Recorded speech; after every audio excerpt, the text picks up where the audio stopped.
This is the Rogie Report news on the Fringe FM. I'm Jess Rogie. Earlier this month, temperatures in Antarctica appeared to reach a record-breaking 64.9 degrees Fahrenheit. New images released by NASA show the ice melt caused by a heat wave, a phenomenon that's becoming more common in the peninsula. NASA's Earth Observatory released two new images by the Operational Land Imager that show the difference on the Eagle Island ice cap between February 4th and February 13th.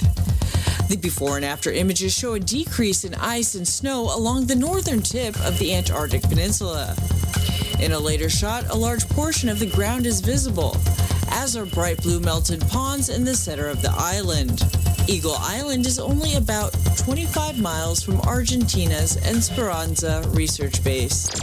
Artificial intelligence has spotted 11 asteroids. The AI ran simulations 10,000 years into the future and discovered 11 asteroids that are not on NASA's list of potentially hazardous near-Earth objects. The resulting instrument is named Hazardous Object Identifier, or HOI, and it was trained based on an artificial set of known impactors, which were generated by launching objects from Earth's surface and integrating them backward in time, the researchers wrote. HOI was able to identify 95.25% of known impactors, and HOI was able to identify 90.99% of potentially hazardous objects identified by NASA without being trained on them directly. The East African locust swarm is making its way towards Xinjiang, China, which is located on the western side of the country. There are as many as 360 billion insects that have devastated East Africa before moving over to Saudi Arabia, Pakistan, and India. Millions of baby locusts hatched in Kenya over the weekend, sparking fears new swarms could soon wreak havoc across an already devastated East Africa. Chinese authorities have released 100,000 ducks to its borders to eat the incoming swarm. In a video released by Chinese media, you can see 100,000 duck troops preparing for battle. They say one duck can control 4 square meters. Patrick McDonald claimed to have found a home video named The Exorcism of Linda while shopping at a thrift store in Colorado. The video is dated July 1st, 1997. And McDonald claimed the video came with a written explanation note. The note alludes to more recordings of the exorcism, which it claims took place over several days. This is the home movie third camera version of the second day of Linda's exorcism, the sticker reads. McDonald has not viewed the tape. This is the Rogie Report news on the Fringe FM. I'm Jess Rogie.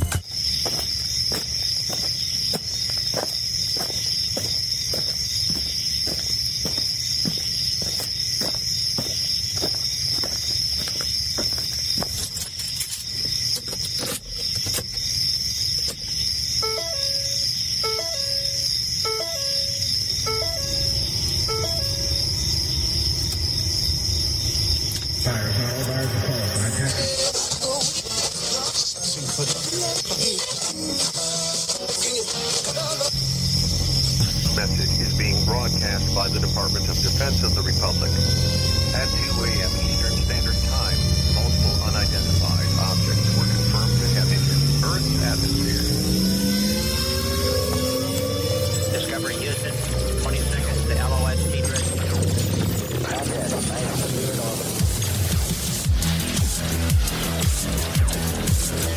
The first message that comes to you is you are a divine being. You matter. You count. You come from realms of unimaginable power and light, and you will return to those realms.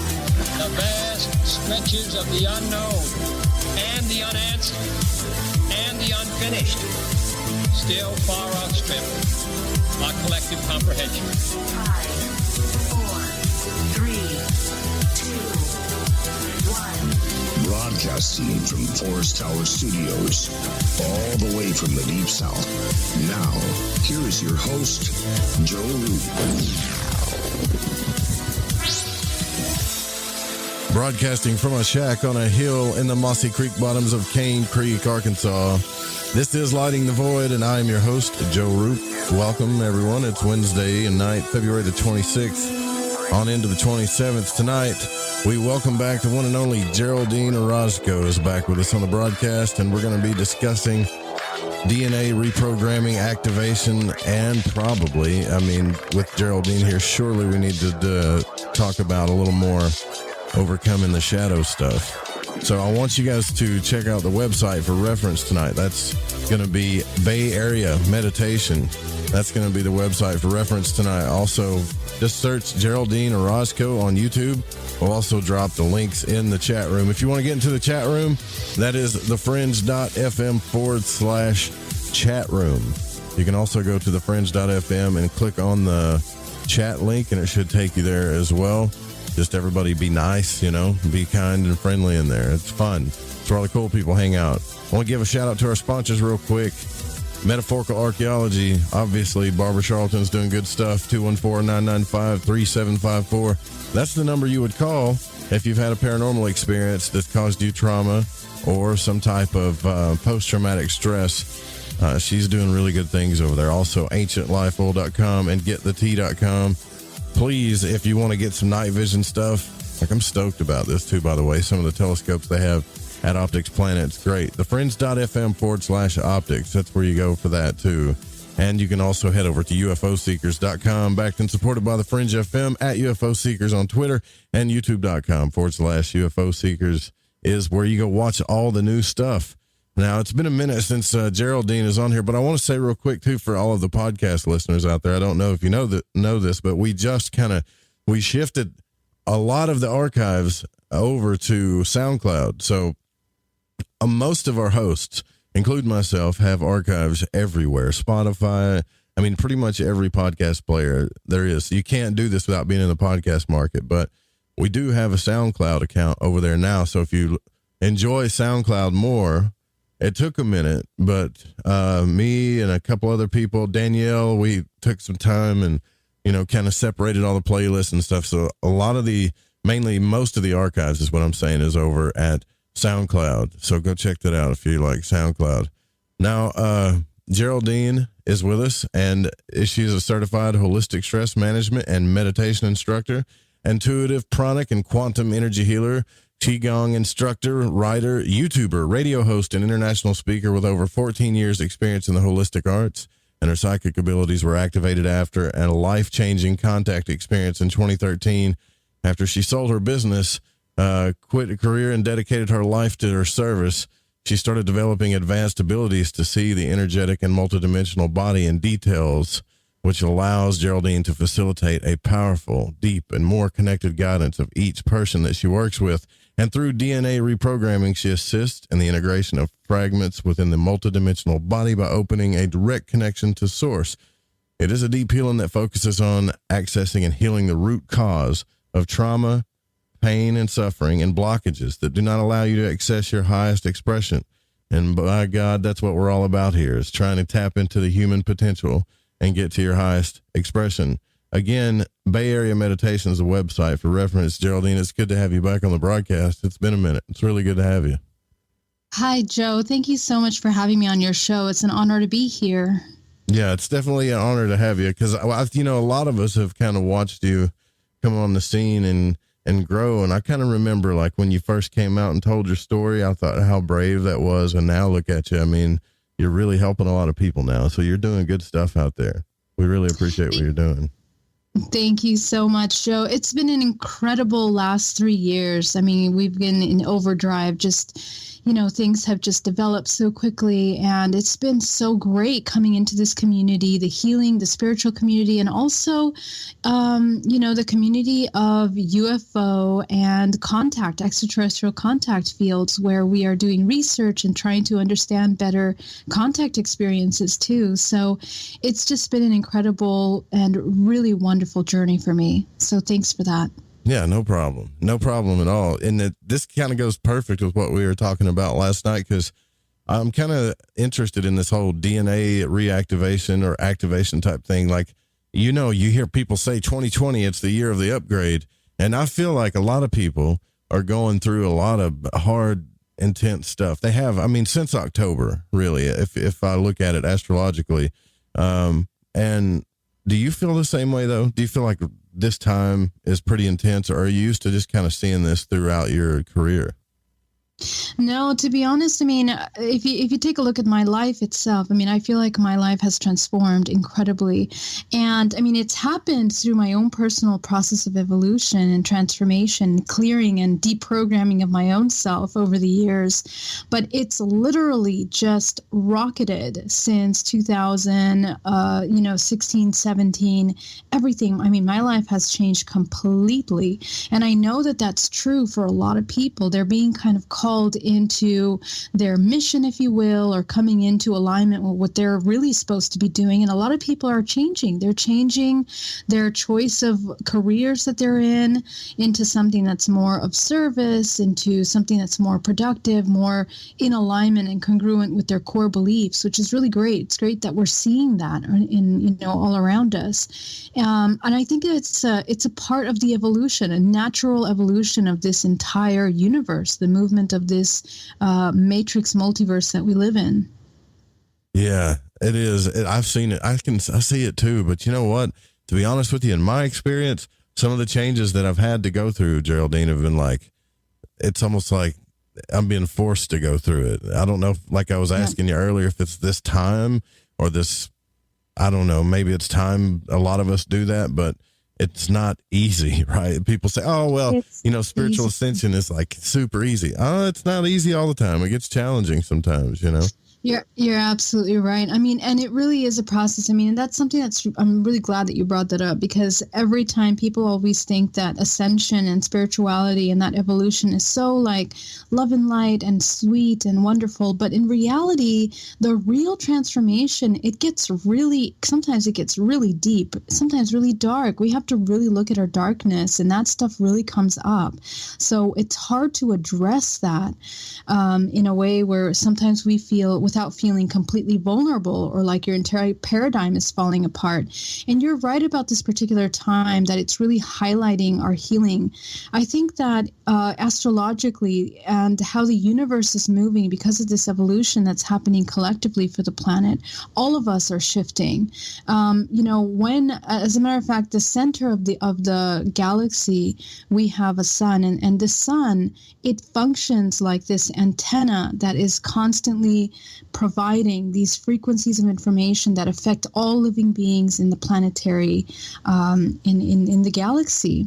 And so, when we're going through these waves of evolution, would you say, or change in frequency, we as humans on this planet, we really feel that, and it creates a shift. And that shift is going to be felt in experiences, in our emotions are going to be heightened in certain ways. And then, of course, because we live in a world of cause and effect in a three-dimensional plane, all the things that we're experiencing are going to sometimes be triggering emotions in us that are pretty profound. So, yeah, I think it's the time. It really is the time of evolution for that. We're going through a really deep cleansing and rebalancing.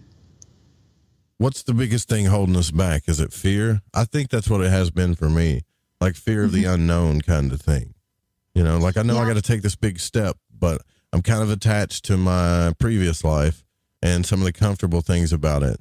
And I know I got to take these big steps, but I'm kind of afraid because I don't know what's on the other side, Exactly. It's that fear of the unknown. It's the fear of separation, really, that causes these emotions. I mean, when we strongly believe, and we live, of course, in a compartmentalized reality that makes us feel like we're so separate from one another, and even separate within ourselves, we tend to look at the world in black and white. And as soon as we start going into the black or the dark aspects of ourselves, or the parts that are judged as not good, we we begin to feel kind of out of place, and we were like, no, let's not go there. And a lot of emotions come up, a lot of shame, a lot of guilt, and that judgment that comes up really, really kind of causes a paralysis for us. And it causes more feelings of fear, more feelings of anger, and a whole strain of emotions that are a result of that fear that kind of inhibits how we're supposed to be expressing ourselves. So, it's interesting, but when we're evolving, it's really important to remember to be really compassionate with ourselves. Like yourself, you went through these very fearful moments where you're looking at aspects of yourself that are so hard to integrate, and it's a process. We have to be very gentle with ourselves and kind of hold space for ourselves to come into a nice opening that's more comfortable. Now you have kind of, what I really respect about you too is this same kind of thing I was talking to about with Katrina, who was on the show. It's like you put yourself out there, like you've actually filmed some of your regressions that you went through, and you went through some pretty heavy stuff. Now, do you still do that? Do you still go through regressions, or are you pretty much, are you done with that where you don't have to do that anymore? No, I definitely do. I mean, the truth is, Joe, we think that at one point when you feel like you woke up, it's like, that's it, your job is done. But the truth is that work never ends. It's lifelong. And the journey, the journey is about coming into a state of unconditional love.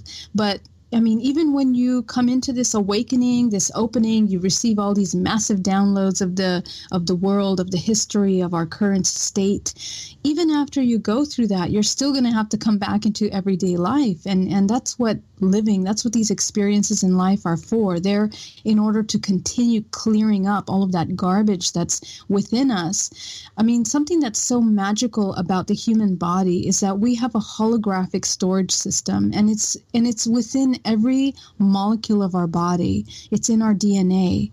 So, regression is really awesome because it really helps us access the parts of our brain, of our mind, that we have not been able to access in waking time, or even sometimes even in meditation or alpha states or deep states, where we are trying to access these subconscious thoughts and memories of the past. So one thing that's really important to note is that a lot of the stuff that come up for us that are triggers is cyclical. It's really cyclical. Most of us have certain patterns of behaviors that are literally encoded in our DNA. And every time that we interact with someone or something in our life, those are being triggered. And our emotions that are triggered by that, those are memories of experiences. So one thing that regression is really good at is it's really good at going back to those core key moments where those memories began, where those experiences were first programmed into your DNA. So I do love to do the regressions. They have helped me tremendously access information that when I was meditating, was still suppressed. It's a great tool to help you get into that and for healing.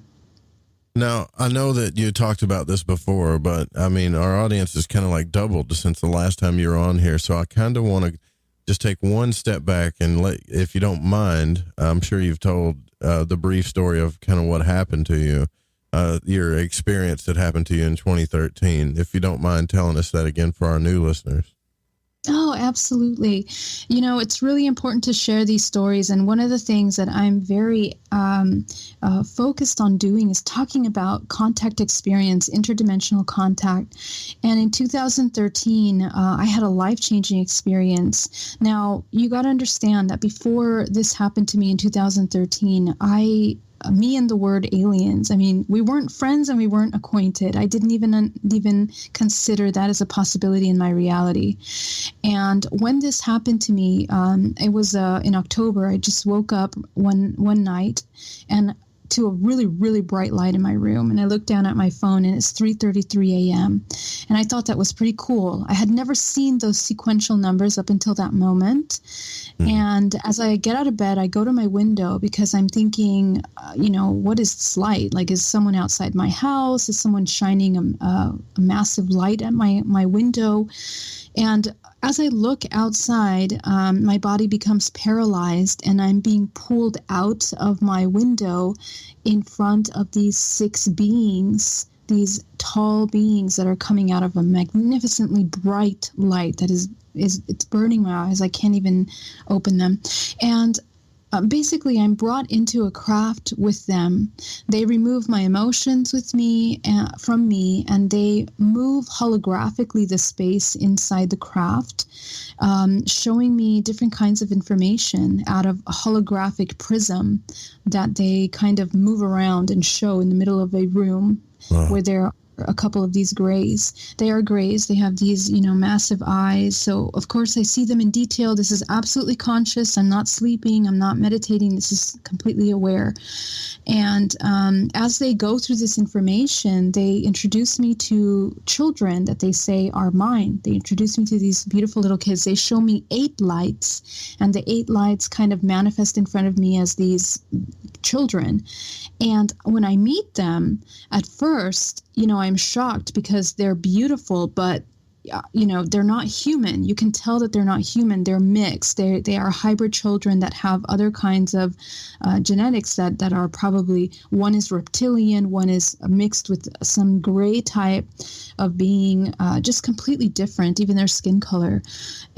But the most impactful part of that was the exchange that I'm experiencing with this child. This child is recognizing me as their mother, and it telepathically begins to communicate with me and implants kind of showing me memories of the past with them. And more importantly, it's an acknowledgement of myself. It's like they knew everything about me. And so, of course, I'm so surprised and confused. I have no idea where they came from. I just know that I recognize them, and I know that they're my children. And the emotional impact is huge. So they remove the emotions out of my body. They take these children away from me, and I'm beginning to panic again, thinking, oh my God, I'm going to get separated from these children. What's going to happen with them? They show me, they send me into this nebula, this holographic nebula around my body that provides the most incredible peace that I've ever felt. So just real quick though, so like the children thing, and this is something I've heard before too. Now did you feel the emotion from it when you saw it? Like, were you overwhelmed with emotion? Because I think I would be or did you just know, or were you questioning that? Oh no, it was a very shocking moment for me because I don't have children, number one. Number two, my history with having children was a difficult one. And of course, now I understand why after, I'll get to that in a moment. But when I see the children, the recognition and coming into this incredible innate maternal state, just knowing that they're yours, seeing myself in the child. I mean, even though the child is different looking, I see myself, I feel myself in the child. That's the most incredible thing. And I've heard stories of estranged twins or family members that reunite after years, and hearing their stories is kind of like very similar to what I felt when I saw this child. So, it's pretty impactful experience to kind of recognize a child like this. It's not just like, an imaginary situation. But the question was, which I wasn't even there yet, was like, how did this child come to be? And that's what kind of directed the next 5 years of my life, 5, 6, 7 years till today, is what I'm focused on doing now, is trying to research and look deeper into this human hybridization program, which means that our genetic material is being harvested in order to produce these children. So the question is why, who's doing it, and what's the purpose of that? So that's my purpose of my research and where my work lies. And so you have a history of like you said, you can't have children. So you have a history of like everything kind of made sense now. It's like, oh, this makes sense, right? Because I've had maybe issues with this, like a lot of women do. Because I've heard this, I've heard this story in a lot of different ways with a lot of different women, and I'm totally convinced that there's something real to it, like totally convinced at this point. And I know, to a lot of people, it probably sounds wackadoo, but after you hear women are emotional creatures to begin with, and they don't just get emotional for no reason. And I've heard this story, and like, how much do you think this is happening though? Like, as we speak, is it still going on? Do you think this is still happening, kind of thing? Well, I was just at the Conscious Life Expo a couple weeks ago, and I was talking to, someone that mentioned to me that women are not the only ones that are going through this. It's men too. Really? It's something we have to remember. Men are very much going through this, and I work with them now. I have a hybrid parent support group for anyone that is experiencing trauma. And it's very interesting, Joe, because the kind of trauma that results from this, it's a couple different things. It's kind of there's many aspects to it. It's quite complex. The trauma that results is like this. The women, first of all, some of them experience trauma from the collection of the material. So, for example, whether they're made to have intercourse with extraterrestrial beings, or they are inseminated artificially, through a mechanical arm, or with another species. Now, for the men, it's the same thing. They're also collecting their genetic material, and a lot of times it will be a really impactful experience where they are as well made to have intercourse with an extraterrestrial being, or somehow they are taking some of that material. They harvest it, they collect it. Yes. And so this goes both ways. And we're not talking about just a couple hundred. We're talking about thousands of men and women around the world that write me letters and tell me, Geraldine, I've experienced this. And it's not just dreams or images. We're talking about physical reactions and side effects that are as a result of these kinds of experiences. There's the emotional aspect, the traumatic aspect of it, and also the physical aspect. These men, they have scars on their body because of this, from one day to the next. And the women, they also have a little bit more complex. They have scars, but they also develop sometimes cysts, sometimes endometriosis, which is a very common thing amongst the women, and sometimes reproductive issues. Sometimes they don't have any of that. Sometimes they're fine. But then we have to look at the psychological issue. Sometimes there is some trauma there that is as a result of that. So it's a really complex thing, Joe. And it's something that, my question is, I know that there's been women experiencing this for a really long time. How come the film that I was in, for example, Extraordinary The Seeing, we just, came out last year. How come that's the first of its kind? Why haven't we been talking about this, on the 6 o'clock news? Yeah, I get what you're saying, because Whitley Strieber had talked about when he wrote Communion, he talked about this. I remember the hell that he went through too, with Art Bell when he talked about this thing, but it did cause more people to kind of talk about it. And now it is kind of weird though that it's not, because we have this disclosure, we got UFO disclosure, and people are talking about ETs and stuff all the time. But yet, if this is happening on the thousands, like you say, which I believe it is, I just didn't know it was that way with men too. I hadn't had too many guys talk to me about it. But then what's really going on here? Are they trying to perpetuate life in a different way? Because I've talked about this before. I think the universe is trying to create life. If it's super important to it for some reason.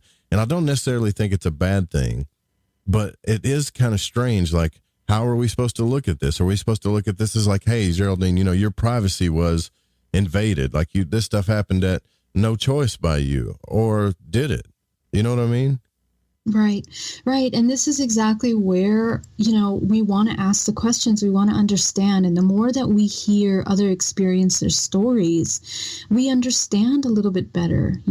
A lot of the experiences that have, they did what is it? I think it's called Paper Roll survey that they did in the early 90s or the where they interviewed, I think it was like 4,000 contactees, and the majority of their experiencers were positive. They were positive, but they didn't have too much information on the hybridization program. So I think it's time to do another survey and kind of focus it on the hybridization program to see, out of these experiencers, how many of them are actually experiencing these hybridization experiences and side effects. And I mean, what I've been doing in my research and in my regressions is to better understand why this is occurring.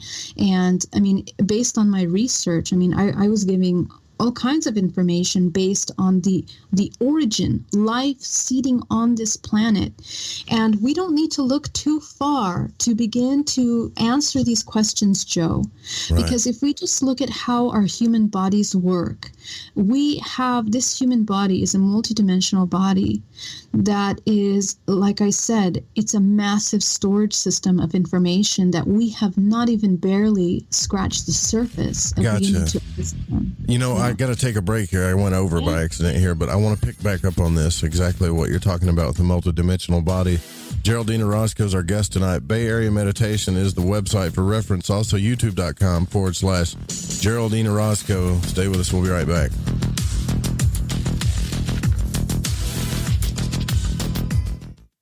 Hola, Fringe listeners. This is Dave Cruz of Beyond the Strange, and you're listening to The Fringe FM.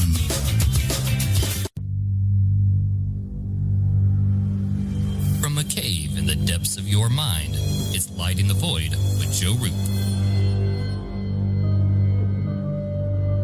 Hey, this check is wrong. I worked a holiday and 7 hours of overtime. Not getting paid correctly is a real pain. It could also hurt our boss if our company provides out-of-compliance checks. That's right. Construction companies doing business with the government can get fined, or officials of the companies can go to jail if the checks aren't right. It's a law. The Davis-Bacon Act has 30 compliance issues for every check, but there is an easy way for construction companies to be in compliance. EMARS offers Compliant Client, a web-based system that finds and corrects all 30 of the possible out-of-compliance check issues. Users of Compliant Client report an 80% savings in time and money. Running a weekly payroll usually takes about 5 minutes. All 15,000 plus clients of EMARS have never had a legal compliance issue. Plus, they sleep better on check day. Contact EMARS at emarsinc.com or call 480-595-0466. The Fringe FM isn't just a radio station. We also provide services for all your audio production needs. If you're interested in live radio or pre-recorded podcasts, we're here to help. We even do audio enhancements and voiceovers if needed. If you want to do a podcast or live radio show and even want the option to syndicate on terrestrial radio, from simple audio file enhancement to live production and call screening, we have you covered. We have worked with some of the best professionals in the business in order to provide coaching instruction for content creation, show structure, and more. Contact The Fringe Digital Media for more at info@thefringe.fm. That's info@thefringe.fm, or call 501-777-5631 for a consultation. I'm Clyde Lewis. You are listening to The Fringe FM. OMG! People are jumping on board to the Life Change Tea Regiment. Brew, steep, and drink for a gentle, taste-great cleanse. It's changing how they feel. See what everybody's talking about. Log on to getthetea.com. That's getthetea.com. Life Change Tea aids in digestive slowdown and helps people get moving down a healthy path. We won't make claims. We'll just let you decide. Experience is much better than a commercial anyway. If you want results, log on to getthetea.com and purchase your super strength cleansing tea. You won't be disappointed. And if you're looking for some mind-body suggestions, go to YouTube and punch in the search bar Health Matters Now. That's Health Matters Now. Put power into your health now. So, getthetea.com. That's getthetea.com for super strength tea. And YouTube, Health Matters Now. That's Health Matters Now for valuable suggestions. Getthetea.com. the tea that makes you go. This is Barbara Charlton from Metaphorical Archaeology. If you've ever had a traumatic paranormal experience, the effects of it may stay with you for years. Who do you talk to? You can't go to conventional help. What we do is we use emotional freedom techniques or tapping to actually neutralize the effects of that event. Maybe when you tell the story now, your heart races and your palms get sweaty. You don't even want to think about it because you don't know how to neutralize that. That's what EFT tapping does. It neutralizes those emotions. The circuit that was recorded on is gone. The energy flows freely and you're free of it. And that's what emotional freedom is all about. We offer this as a pro bono service, but this is something that I offer because no one, it seems, is helping people with these experiences. If you'd like to reach me, it's really easy. My cell phone is 214-995-3754. Please leave a message. I will get back to you as quickly as possible. Or you can email me, barb.eft@gmail.com. And EFT stands for Emotional Freedom Techniques. Reach out to me. It's confidential. This works. You won't believe the results. This is Crow 777, and you are listening to The Fringe FM.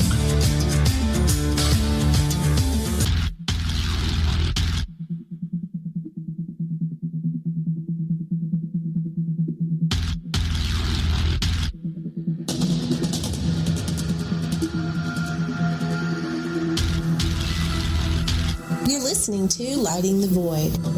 The call-in number is 1-800-588-0335. If you would like to text, you can text in at 501-777-5631. Welcome back to Lighting the Void. I'm your host, Joe Roop. Tomorrow night on the program, Mike Clellan, podcaster and author of The Messengers, is going to be here tomorrow night. We're going to talk about the owl issue. I'm sure we're going to talk about that. But Mike is full of other subjects as well. I mean, this guy, we always have a good time. So a very, very interesting guy. He'll be here tomorrow night. And then Friday night, we're going to do open lines. And Darren from Grimerica is going to join us, as well as hopefully we can get some other guests on here with us too.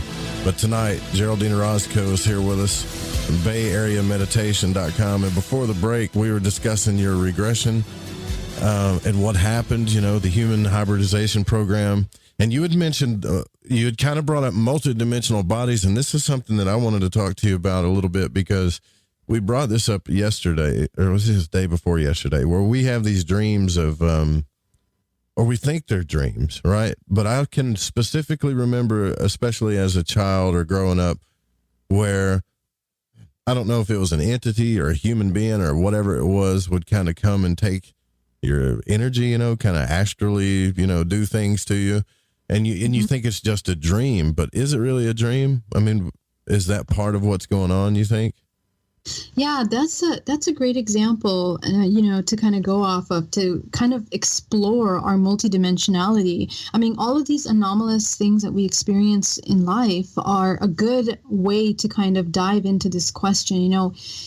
Are we hallucinating what we're seeing, or is this really a contact with some kind of entity that's in another dimension that's bleeding through our reality? And I mean, the way that it is, as I was saying right before the break, I mean, the answer to a lot of these things are in our body, because the human body is such an incredible massive storage system that stores so much information. But if you look at the molecule, okay, this is scientifically proven, you look at the molecule, it's oscillating in order to create a toroidal field, just the way the planet Earth has a toroidal field, just the way, the HeartMath Institute has proven that the heart has its own toroidal field. Mm-hmm. And these toroidal fields, they create a network, okay? And it's through bilocation that this information is being transferred and moved holographically in these specific networks based on the information that's being produced, okay? And that information that's being produced has a certain vibrational frequency, because again, everything is energy. What's being created is this vibrational frequency. So when our human body, I like to call it an organism, because as a whole, we're more than just the human physical body. We have our own toroidal field. Not just the organs have their own toroidal fields, but the entire human body does. And so what's happening is that the aspects of ourselves that are moving are not just in the physical. It's going on to the multidimensional aspects of ourselves. And those aspects of yourself can begin to merge with other dimensions. The way that this entire world and this universe works is that we're oscillating. We are one giant frequency. And as we oscillate, every single one of those oscillations is like a different dimension that we have the ability of accessing. We access it by tuning ourselves to that frequency. Okay, so something that I'm researching more now is we're questioning, okay, is interdimensional contact with beings, entities, and extraterrestrials a result of a higher frequency within the body? When I had my contact experience, I had been meditating up to 4, 5, 6 hours a day, raising my frequency to a really high level. And that was when I had that experience that completely changed my life. And as a result of that experience, being taken into another dimension with these extraterrestrials, being introduced to my children on their craft, I had activated psychic abilities. Literally the next day after this event, I'm going to see my client on Monday morning, and I can see their entire multidimensional body. And it was nauseating because it was so much. It was such an impactful shift from what I had been experiencing the day before that it was hard for me to even go grocery shopping. And it took like 2-3 months for me to acclimate myself to that change. So literally our bodies are, these kinds of vibrational frequencies that when we have interdimensional contact, we are merging where, the veil is so thin between our dimension and other dimensions. We merge with those dimensions. And when we come in contact with them, they change us. They change us completely, whether we know it or not. So it's really interesting. And we can even go deeper because this concept really ties in nicely with the whole concept of extraterrestrials, okay? And hybridization. Like, how did we end up being such an evolved race that is like this? I mean, I think at this point, there's controversy in the scientific world, but at this point, we understand that we do not evolve from the chimpanzees and the apes. I mean, there is a big genetic link that is missing from the genes, and just the way the chromosomes are edited in the human. I mean, that is something that had to have been literally edited. It's not just a natural evolutionary shift that happened in the body through evolution in the human. So we are an advanced species. And it's my belief that really since the origin of life on this planet, 3 main bloodlines of extraterrestrials came and seeded life on this planet. And through the evolutionary lineage of these main lineages, of these main bloodlines of extraterrestrials, have developed an entire human race, which we call our planet now, which is our planet now with the different races, different, species, different colors of skin, different kind of races that we have in our world are a result of these original bloodlines. So I think that the human hybridization program has been happening since the origin of life on this planet. Wow. Yeah, because, I had Claude Swanson on the broadcast, and he wrote, super intelligent guy, and he wrote The Synchronized Universe, and this toroidal field that you're talking about. I mean, he wrote 3 books on this concept about how there's multiple realities with these toroidal fields that are permeating on each other. There's one around the universe, the planet, our bodies, like you're talking about. And he said, this is how certain beings that we call like UFOs or whatever, we see them come in as maybe a light or an orange orb or something like that. And he said they've just learned to switch their frequency and come into this reality for a moment. And there's some real science behind this stuff too. It's just, I don't think I'm smart enough to explain it, but I get the idea of it because mystics and occultists have been talking about it since the beginning of time. I mean, the grounding exercise, right? You hear everybody talk about that, go with your bare feet, go outside and do these visualizations and breathe. And there's so many different ways to do it. And you think, well, that's really woo woo kind of whatever. Yeah. Well, go do it and see how you feel afterwards. Tell me that, tell me It doesn't change things. And it's not psychosomatic either. You can feel an energetic shift and it's like, why am I not doing this every day? So I think it's really cool that you're talking about that. And because I think it's something that we're just now discovering that we definitely need to learn how to tap into and use for our own reasons, so we can figure this stuff out too. You're absolutely right, Joe. And it's so great that you said that. I mean, the most incredible thing is the power of the mind. And we are barely learning how to use our mind. But, right now, this is what I'm so passionate about, is teaching people how to begin to work with their multidimensional body, becoming aware of their multidimensional body. It's such an incredible it really changes your life when you begin to become aware of how your emotions are stored in the body, how it works to, change your interactions. I mean, you can literally shift experiences that you're having, repetitive experiences, toxic experiences with your colleagues, with your partners, and even with yourself. You can begin to shift those things in your life just by becoming aware of the patterns that you're running through, and really make an impactful change. Yeah. So tell me then, now that you're trying to help people, are you in this place to where you're having more interdimensional experiences yourself, and you're kind of like Jason Quitt does? I talk to him sometimes on the show. He comes on the broadcast sometimes and tells me, if people knew the kind of stuff that I see or the places I go, I can't even talk about it anymore because it's so overwhelming. Have you gotten to that state in your life now, or is it more like your main focus is on helping others, or kind of both? It's both. It kind of comes with the territory, I think. I think when you're, for me, the most important thing is that I have to be an example of what I teach and what what I'm talking about. I can't just talk things that I don't know. Everything I talk about are things that I have experienced personally. I haven't read it anywhere. These are things that I have seen in my regressions, experienced in my meditations when I go in and travel within and understand my body deeper. We have the ability of learning about the entire universe, the structure, the function of the universe through our own mind. And that's really the gateway to understanding what's true, what's real.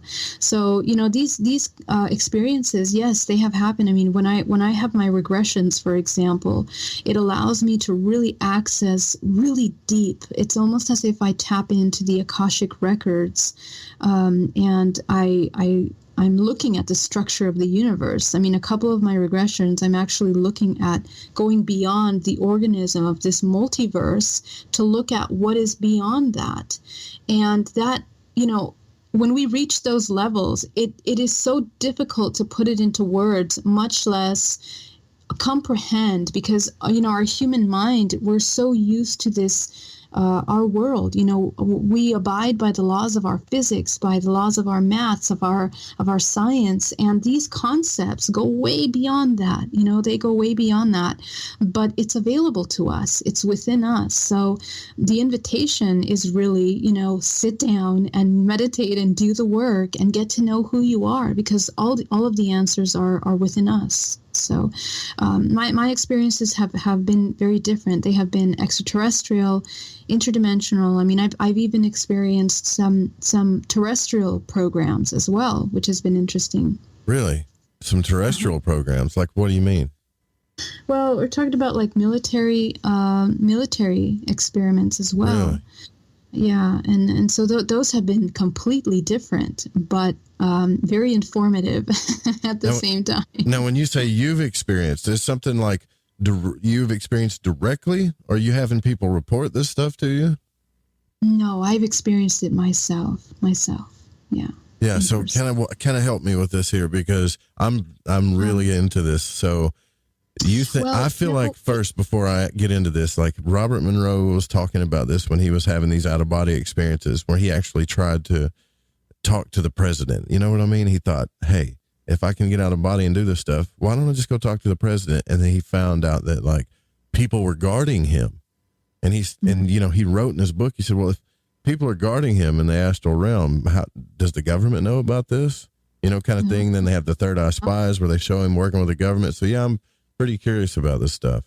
Absolutely. And that's so interesting to hear that, because a lot of really advanced psychics and shamans and healers, when they know how to guard their own energetic space, nobody can enter. And, that's the thing that we want to develop within ourselves, because remote viewing and the interference of through psychic abilities is a very real thing. And the government has been using this, since the earliest 40s. Even the 20s, there were experiments using psyops, in our military. So, this is a very real thing. And I think that when people become psychically developed, it's almost like we talked about that vibrational frequency. It turns on this switch where you become, it's like, it's sensed. It's like sensed in the energetic field, and people become aware of it, And so some people, they say that they're targeted because of this experience, and that's a very real thing. Even some of my clients are targeted individuals that have very advanced psychic abilities, and they're targeted by the government. They're wanting to be recruited for CIA. A lot of the CIA, they're tested. They're tested for these things. Wow. And in my own history, I remember as a child, which is so interesting, at my school being tested for these psychic abilities. And when I connected with some of my classmates, only a few of us got taken out of our classroom to get tested for these things. So it's really interesting how that happens. We were born with it. Of course, it goes down our DNA lineages. Again, this is all in your DNA. But some of these programs that are happening through the government are, of course, being carried out. It's a part of government that's obviously not, it's covert, and you get taken, and sometimes you get taken for your genetic material as well, because there is a terrestrial cloning and hybridization program, just as there is extraterrestrial programs. And this. How people say, well, I've had experiences with this too. Right when I first started being able to. When you have your first kind of out-of-body experience, you think, wow, this is amazing, right? Like, this is not a lucid dream. And I see your question in the chat, and I'll ask that too to Geraldine. But after that experience, I started meeting, like, beings and shadows and stuff and things that would kind of, like, push me back in. I was talking to a friend of mine the other day, and they said that they were attempting this stuff through Robert Bruce's program, and they felt like something was choking them, trying to push them back in. And it's funny that you mentioned that, like, once you do this, you light up the field around you. And see, occultists have talked about this too since the beginning of time, like since the beginning of occultism. They say, be careful with this. Make sure that when you open your circles, you close them and all this stuff, because it's like, this is my favorite kind of analogy, but it's like throwing food to a pond, where all the fish, they see, and they kind of come swarm around it because they see it. It lights up like a beacon, That's exactly right. And it's so funny because I can see other dimensions. This is exactly what it looks like, Joe. That's why when I teach people to protect themselves and ground themselves and imagine, very simple, you imagine a bubble around you that is impenetrable. These are techniques and tools that we need to learn, like, every day. It's like energetic hygiene almost, So it's really important to learn these tools. It's a part of who we are. And a lot of us, we live our life very unaware. We're always very involved in our everyday lives, our jobs, in survival mode, paying the bills, our kids, our family, all those really wonderful, important things. But, we have to be aware that we're interdimensional and that we're moving in and out of dimensions all the time. Right here, right now, between me and you, there's other things that are occurring here. It can be entities that are moving, people that are running around. Even in the land that I'm on could be some kind of sacred ancestral landlines or ley lines. And this is where, a lot of activity can happen. So we need to be aware of the structures of multidimensionality that we're in. So what do you do the visualizations like everybody talks about for protection? It's like, because I did that. I feel like I did that, Geraldine. I feel, someone was asking me, Dan was asking me that, did you do the protection stuff? And I told him that I didn't, but I got to thinking about it. I'm like, yeah, I did. But it gets confusing because I don't know. Like, I've had Jason quit say, well, maybe it was you or your higher self doing it because you weren't ready. But man, it sure didn't feel like that. It felt like something did not want me to get out. It did not want me traveling around. It did not want me looking around, Mm-hmm. Yeah, well, it's a great example because I hear this a lot. A lot of my clients sometimes tell me, Geraldine, I did everything that you said and I still can't go anywhere. I still can't visualize anything. We got to understand how deep our programming is, Joe. I mean, we are convinced that we live in a three-dimensional plane where it's only what is physical. So we got to get to a point where we're completely deprogramming those programs that limit our ability to understand our multidimensionality. And that means that we have to enter a state of sensitivity that's unlike what we're living right now. As a matter of fact, we're trained to be desensitized from everything that we're experiencing, from our emotions, from violence on TV. We're highly sexualized with music, or even the beats, the hertz that music is playing at around us is maintaining our consciousness at a certain level. So all of that is a part of examples of mind control that are heavily put around us at all times to maintain us in the physical body disconnected from that sensitivity. So the truth is that really, if we want to get to that level, we got to take some time and we got to train ourselves to be sensitive again. We have to tap into our five senses and train those five senses and understand the sixth sense, which is that intuitive, which we're not taught. We're not taught about our intuition and the connection and dialogue that occurs between our intuition.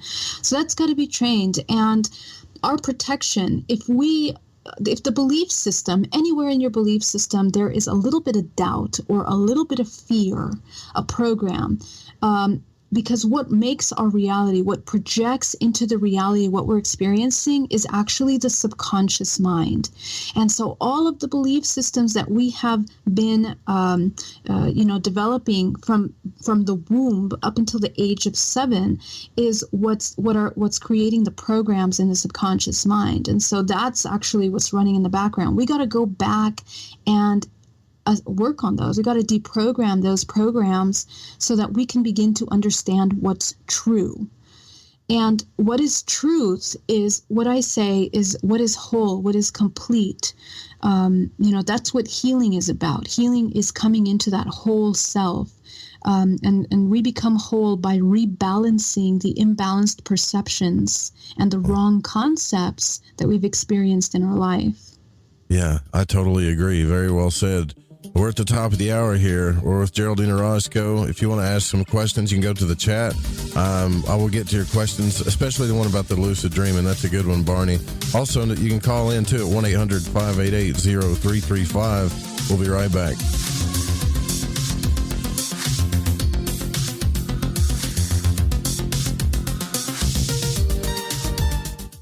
Somewhere between abnormal and paranormal, there's a show called Into the Paranormal. I'm Jeremy Scott. Hear me live Saturdays at 6 p.m. Pacific, 9 Eastern on the Fringe FM. We all have that story to tell in our lives. The winds were howling. The ground shook.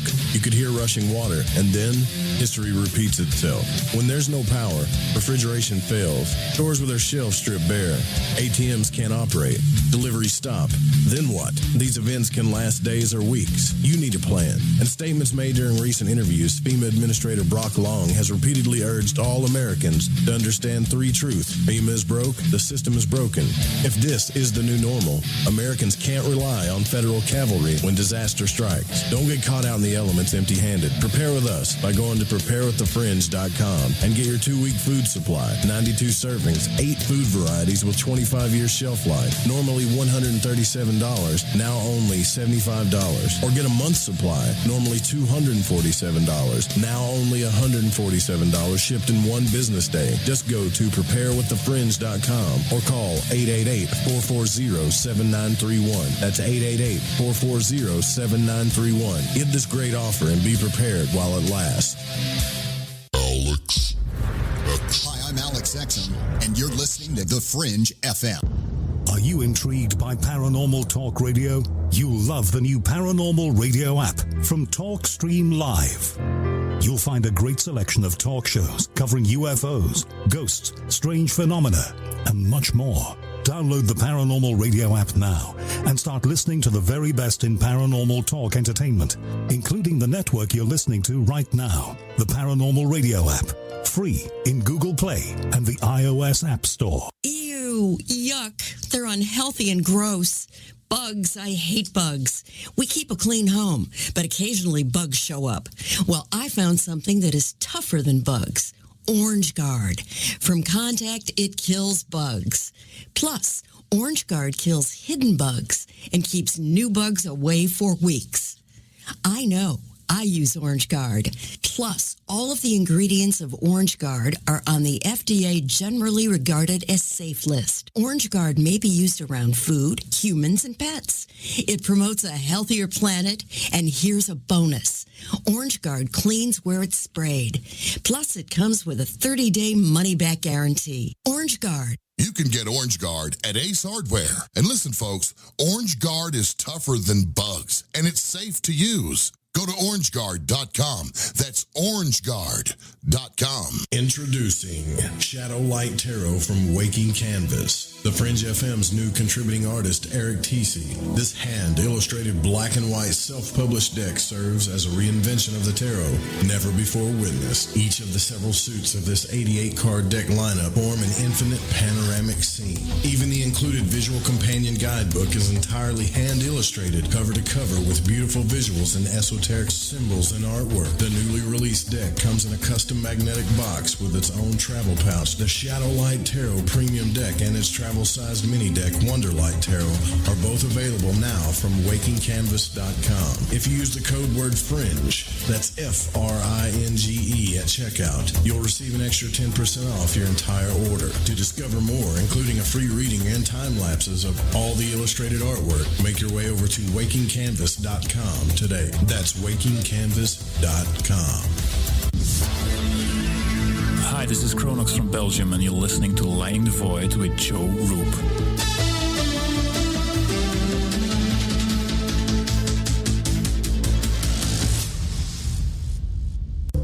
Hey, I'm J.M. DeBoard, and when I want to talk about dreams, I look up my man Joe Roop and his show, Lighting the Void. This is the Rogie Report news on the Fringe FM. I'm Jess Rogie. Earlier this month, temperatures in Antarctica appeared to reach a record-breaking 64.9 degrees Fahrenheit. New images released by NASA show the ice melt caused by a heat wave, a phenomenon that's becoming more common in the peninsula. NASA's Earth Observatory released 2 new images by the Operational Land Imager that show the difference on the Eagle Island ice cap between February 4th and February 13th. The before and after images show a decrease in ice and snow along the northern tip of the Antarctic Peninsula. In a later shot, a large portion of the ground is visible, as are bright blue melted ponds in the center of the island. Eagle Island is only about 25 miles from Argentina's Esperanza research base. Artificial intelligence has spotted 11 asteroids. The AI ran simulations 10,000 years into the future and discovered 11 asteroids that are not on NASA's list of potentially hazardous near-Earth objects. The resulting instrument is named Hazardous Object Identifier, or HOI, and it was trained based on an artificial set of known impactors, which were generated by launching objects from Earth's surface and integrating them backward in time, the researchers wrote. HOI was able to identify 95.25% of known impactors, and HOI was able to identify 90.99% of potentially hazardous objects identified by NASA without being trained on them directly. The East African locust swarm is making its way towards Xinjiang, China, which is located on the western side of the country. There are as many as 360 billion insects that have devastated East Africa before moving over to Saudi Arabia, Pakistan, and India. Millions of baby locusts hatched in Kenya over the weekend, sparking fears new swarms could soon wreak havoc across an already devastated East Africa. Chinese authorities have released 100,000 ducks to its borders to eat the incoming swarm. In a video released by Chinese media, you can see 100,000 duck troops preparing for battle. They say one duck can control 4 square meters. Patrick McDonald claimed to have found a home video named The Exorcism of Linda while shopping at a thrift store in Colorado. The video is dated July 1st, 1997, and McDonald claimed the video came with a written explanation note. The note alludes to more recordings of the exorcism, which it claims took place over several days. This is the home movie third camera version of the second day of Linda's exorcism, the sticker reads. McDonald has not viewed the tape. This is the Rogie Report News on the Fringe FM. I'm Jess Rogie.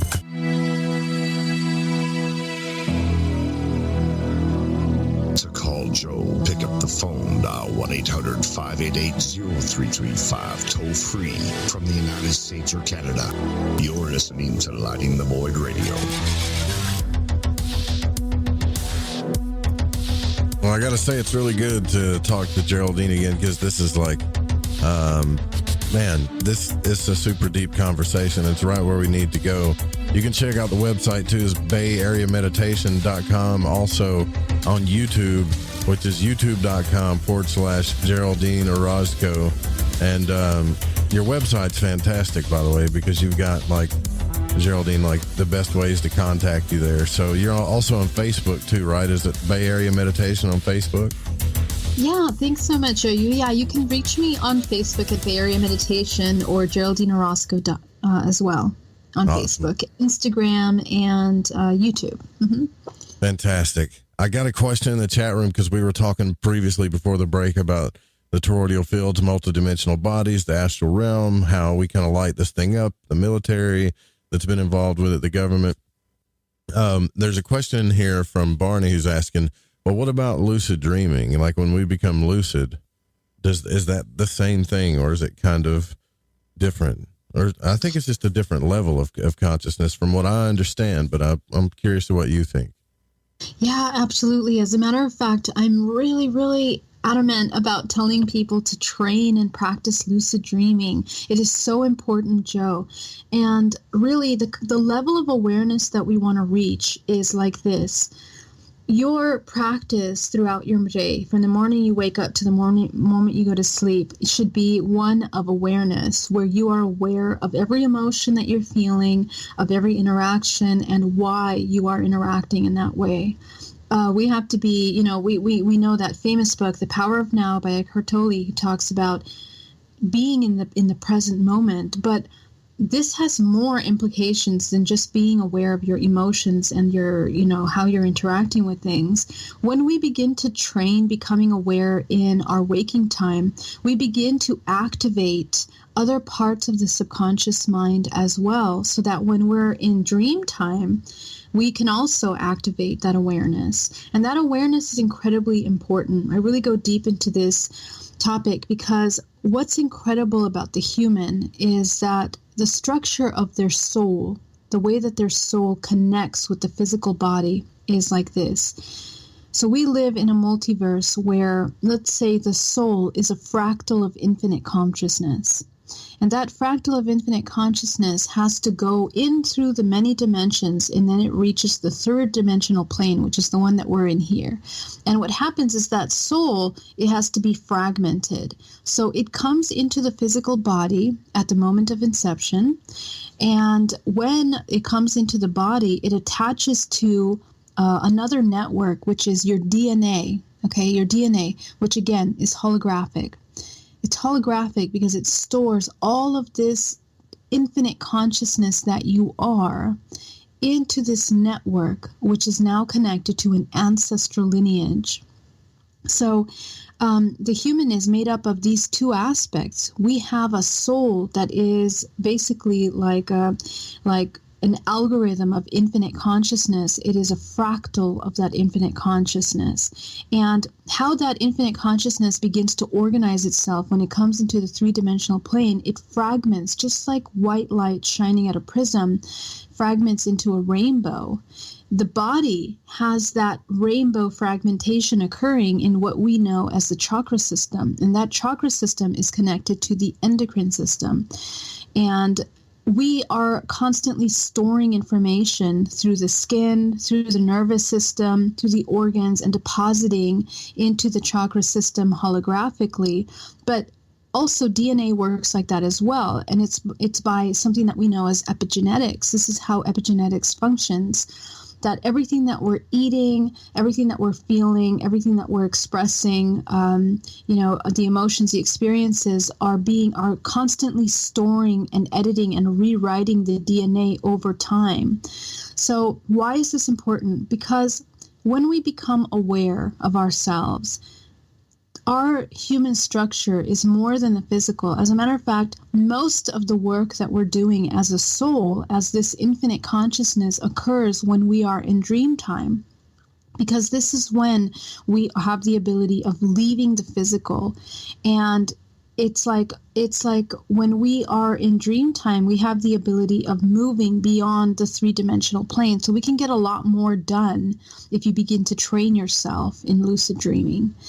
And this is incredible because historically, the purpose of this kind of training in lucid dreaming by leaving the body has been something that's been studied and practiced by ancient civilizations, including, ancient Egypt, even in the ancient ruins in Stonehenge, and many different structures around the world where we see pyramids that were structures of energy that were built specifically to store and to work with the soul energy coming in and out of the physical body. We are training to leave the physical body so that when we die, we can also become consciously aware. And we can then choose how we travel, whether we come back into the reincarnation cycle or we move beyond that to other dimensional planes that we can also experience through our free will. So actually, I think that training lucid dreaming is incredibly important. So thank you so much for asking that question.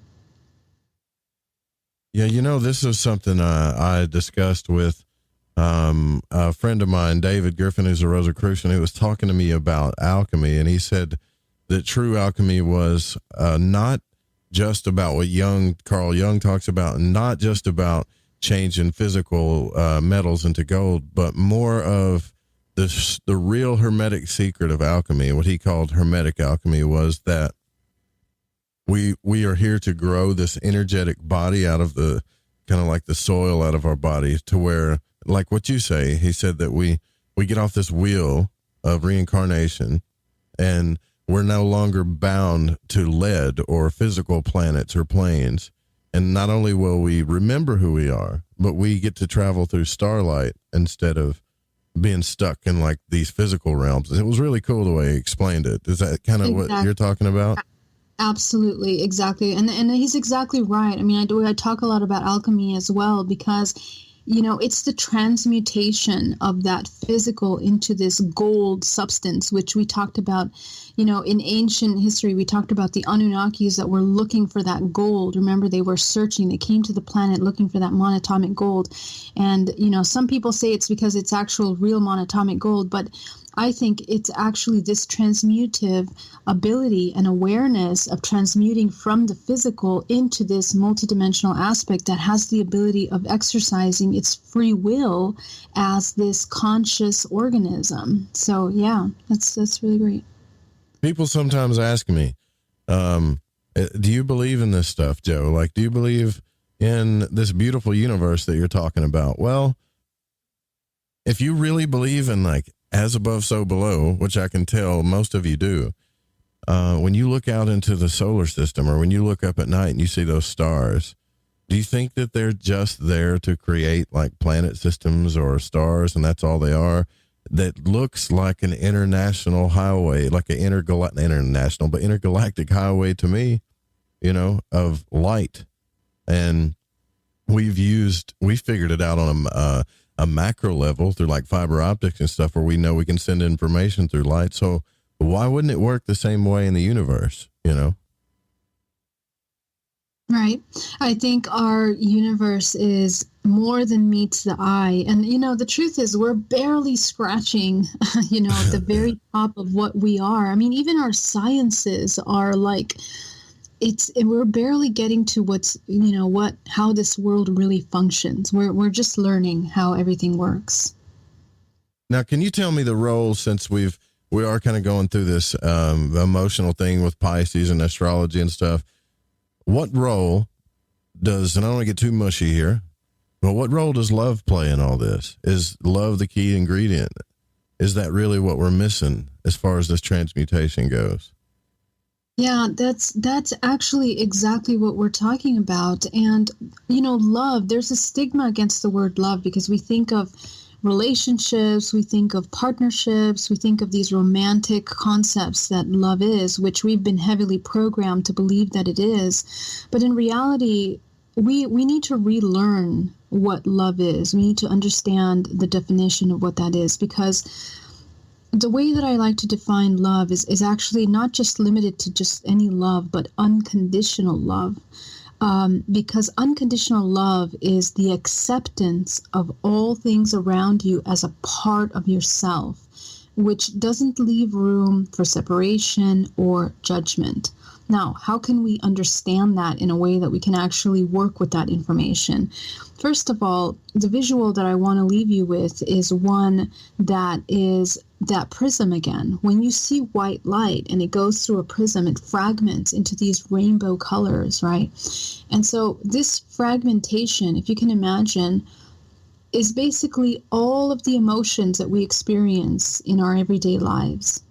And those colors represent ranges of frequencies. Those frequencies represent emotional expressions within the body.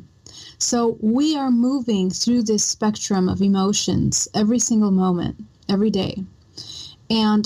But you know, what happens is that those emotions are now resulting as a result of cause and effect. Everything that we experience, we're programmed to react in a certain way, to feel a certain way. But did you ever ask yourself if those programs, do you really truly agree with those programs? Or is there a more authentic way of expressing and reacting to events that happen to you? Now, what do you mean? Like when someone treats you a certain way, you feel like, is that what you mean? Yeah, like for example, if someone says something mean to you, our immediate programmed reaction is to respond, and we can probably want to defend ourselves or want to protect ourselves, right? We have these certain ways of reacting to these things, and the ways that we react to things are based on the programs that we have learned. We have learned them through our parents, through society, through even our religion, through our culture, are all indicating to us how we should respond to things and experiences that we have as humans, as a collective and individually. And the thing is that a lot of this programming is based on the fragmentation of belief, the fragmentation of how we choose to experience things. So if you can imagine that you come into this 0 point, and this is the whole point of the spiritual community talking about transmutation, becoming whole. What are we talking about? We're talking about rebalancing all of those perceptions that you have, all of those programs, in order for you to come into one state. There are only two truths in this universe. One is fear and one is love, okay? And the reason why is because we live in a dualistic existence where we have positive, negative, feminine, masculine, white, dark. Actually, the laws of this universe are built on the number 3. If it wasn't for the positive and negative, the feminine and masculine, we could not create life. And so we have a certain design to how we create, how we manifest, how we build things. From nature to us, to human race, this is how we function. In that same way, we can look at that to understand how to come back to a wholeness, how to come back to that unity self, that unity conscious, that 0 point. We have to reintegrate all of these aspects of ourselves that are fragmented to come into this whole self. And we come into the whole self by experiencing love. Love and the unconditional love is that we're looking at these emotions. Instead of judging them, we understand them fully. We understand them within ourselves and we understand them in others. And when we come to that point, there's a really powerful shift that happens, not only emotionally, psychologically, but biologically. The entire body, the organism shifts. It comes into the highest state of thriving physically. Your entire body comes into alignment. So it comes into a state of alkaline. It's not a feeding ground for illnesses, for, anger, for imbalanced emotions. We come into a complete state of thriving and creativity. And so that's the point that we want to reach as a human. We want to come into that state of unconditional love where we are now creating. We're creating with ourselves, we're manifesting things around us. So it's actually the most powerful state of being. Yeah, because I was, you know that movie, The Fifth Element? I'm sure you've seen it before, like with Bruce Willis and I forget the girl's name, but they kind of show like the process in the movie. It's funny how you see the symbolism. And people are like, oh, it's like, man, it's a cultist writing movies. I don't know. I don't know if it's a cultist more, or if it's just spirit coming through our creativity and showing us what's real, but Sure. They're talking about bringing all the elements together. And then you have the masculine and female there. You've got like Corbin and then this girl, and she's like, I don't want to save the planet. You guys just hurt each other, yada, yada, yada. And he's trying to convince her, as the world's coming to an end, like there's things worth saving here. And she's like love. And then he's like, yeah, like love, And I was talking about this masculine and feminine energy thing. And it shows the play, right, where he don't want to say that he loves her. So you got this yin and yang thing, right? You know how the masculine energy is where they bury the feminine, like the small feminine dot, And he's like, I don't, he just can't say he loves her or whatever. And the priest is like saying, tell her that you love her, and then he finally says it, I love you. And then you can see her surrender, and that's kind of like the feminine energy where she surrenders to the masculine energy. And then it shoots off the ultimate weapon to this thing that just, keeps us from just this ultimate thing that's trying to destroy the world. The elements come together, go through both of those energies. And, it's just obvious to me, Yeah, that's a really great explanation for that. A way that we can kind of like look at it and use that as an example of how that integration happens. Yeah, love really is, and we since early age, it's like we cringe when we hear the word love because we're not sure. We're not sure if it's taboo. We're not sure if we're supposed to be feeling love or not feeling love. There's so much of a wrong image and stigma around that word that needs to be corrected. Now, do you think we understand it, though? I mean, I wonder about that, too. Because it is a word that we throw around. Do you think we as humans fully understand it yet? What's so beautiful about that, about your question, Joe? One of the things that I do every day, I'm doing DNA reprogramming. So I work with a lot of people throughout the week. And most of the time in my sessions, people are ready to go back to the womb. Okay? Mm-hmm. So here we go back to the womb. And in the womb, it's amazing. As these infant child, they know innately what is good, what is love, what is whole, what is peace, what is balance. We know that. It's encoded within ourselves. And they begin to feel off when, let's say, they're in the womb and the mother, for example, starts to feel anxiety or fear or insecurity, or she begins to feel emotions of not being worthy or unloved by her partner, for example, the father of the child. So now the mother is feeling all these emotions, and now the child, the infant inside of her womb, begins to recognize those emotions, and she knows that something is off, he or she. And it's amazing. Innately, they know in the womb that there is an imbalance. That emotion is not what is true. What is true for them is what they come into, which is this unconditional love. And as children, they experience that kind of trauma all the time. That's what trauma is. Trauma is anything that takes you out of unconditional love, away from unconditional love, because it's innately encoded within us. As children, we become confused when there's anger, when there's shouting, when there's violence in our environment. We don't understand it. We can't deal with it. That's because it's a part of us already. So I think that what happens is that we know when we come into this planet, when we incarnate in these bodies, but we begin to program false programs at an early age that take us really far away into these inversions of the truth, so far away from nature, so far away from that balance of divine feminine and masculine, like you were saying, that we become completely disconnected from what's right and what's real. And interesting. It's really interesting, because then that spiritual awakening is actually what kind of brings us back into that childlike state. Again, we come back, we reconnect with who we are, we reconnect with nature, with animals, with all these things, because it's a different vibrational frequency where you're aware of yourself and these emotions that are true.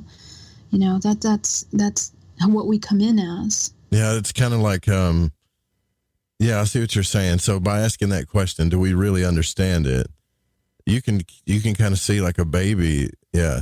The baby is like, they're here and they don't know what's going on, right? But all they know is this feeling of love, and they're just kind of drawn to it because it's almost like, hey, that's where they just came from, kind of thing.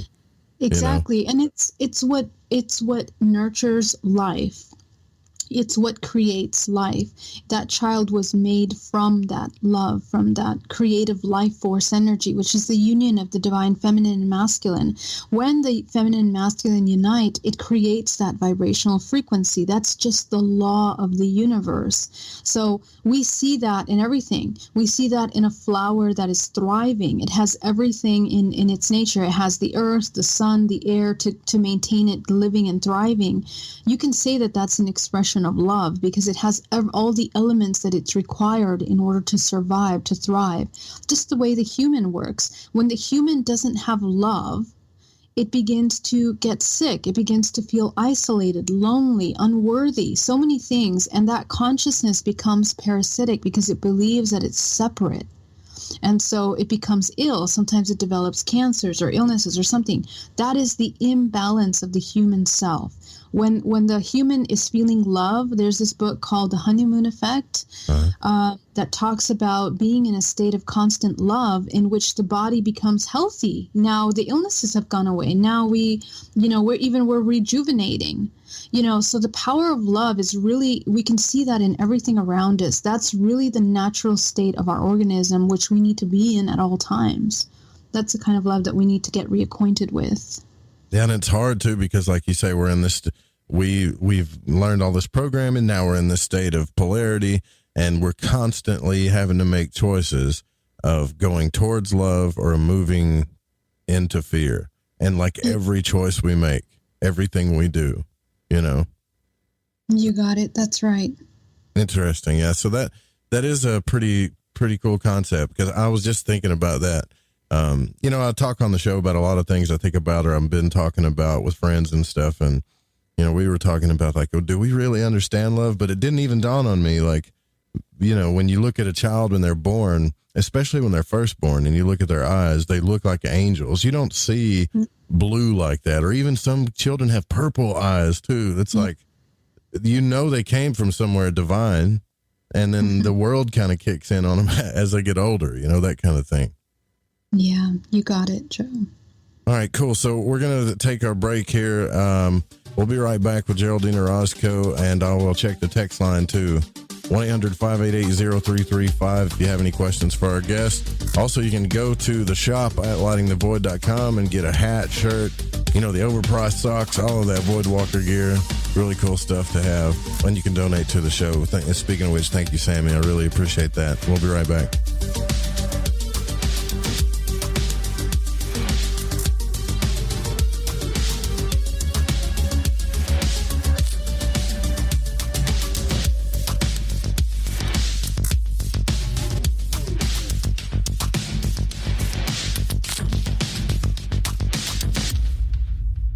is that a new music app? Yeah, check it out. Surfer Music Discovery. It links to thousands of online stations, but the twist is you see the song names and artists that are now playing live. That's different. No guessing. Looks like a waterfall of music. So many formats. Rock, oldies, country, R&B, jazz, and a whole lot more. How's that spelled? Surfer. S-U-R-F-R. Is it expensive? It's free. No need to sign up or sign in. Get the Surfer Music app free from Google Play or the App Store. When I'm done running with the wolves after hunting down a half-ton bison, I look forward to a mind-teetering escapade evening on the Fringe FM. Do you want to know the truth? Are UFOs real? Are aliens visiting Earth? Are governments around the world hiding the biggest secret in history? We're UFO Seekers, official partner of the Fringe FM, and we're on a hunt for the truth. Join us as we investigate locations like Area 51 by subscribing on YouTube at youtube.com/UFO Seekers.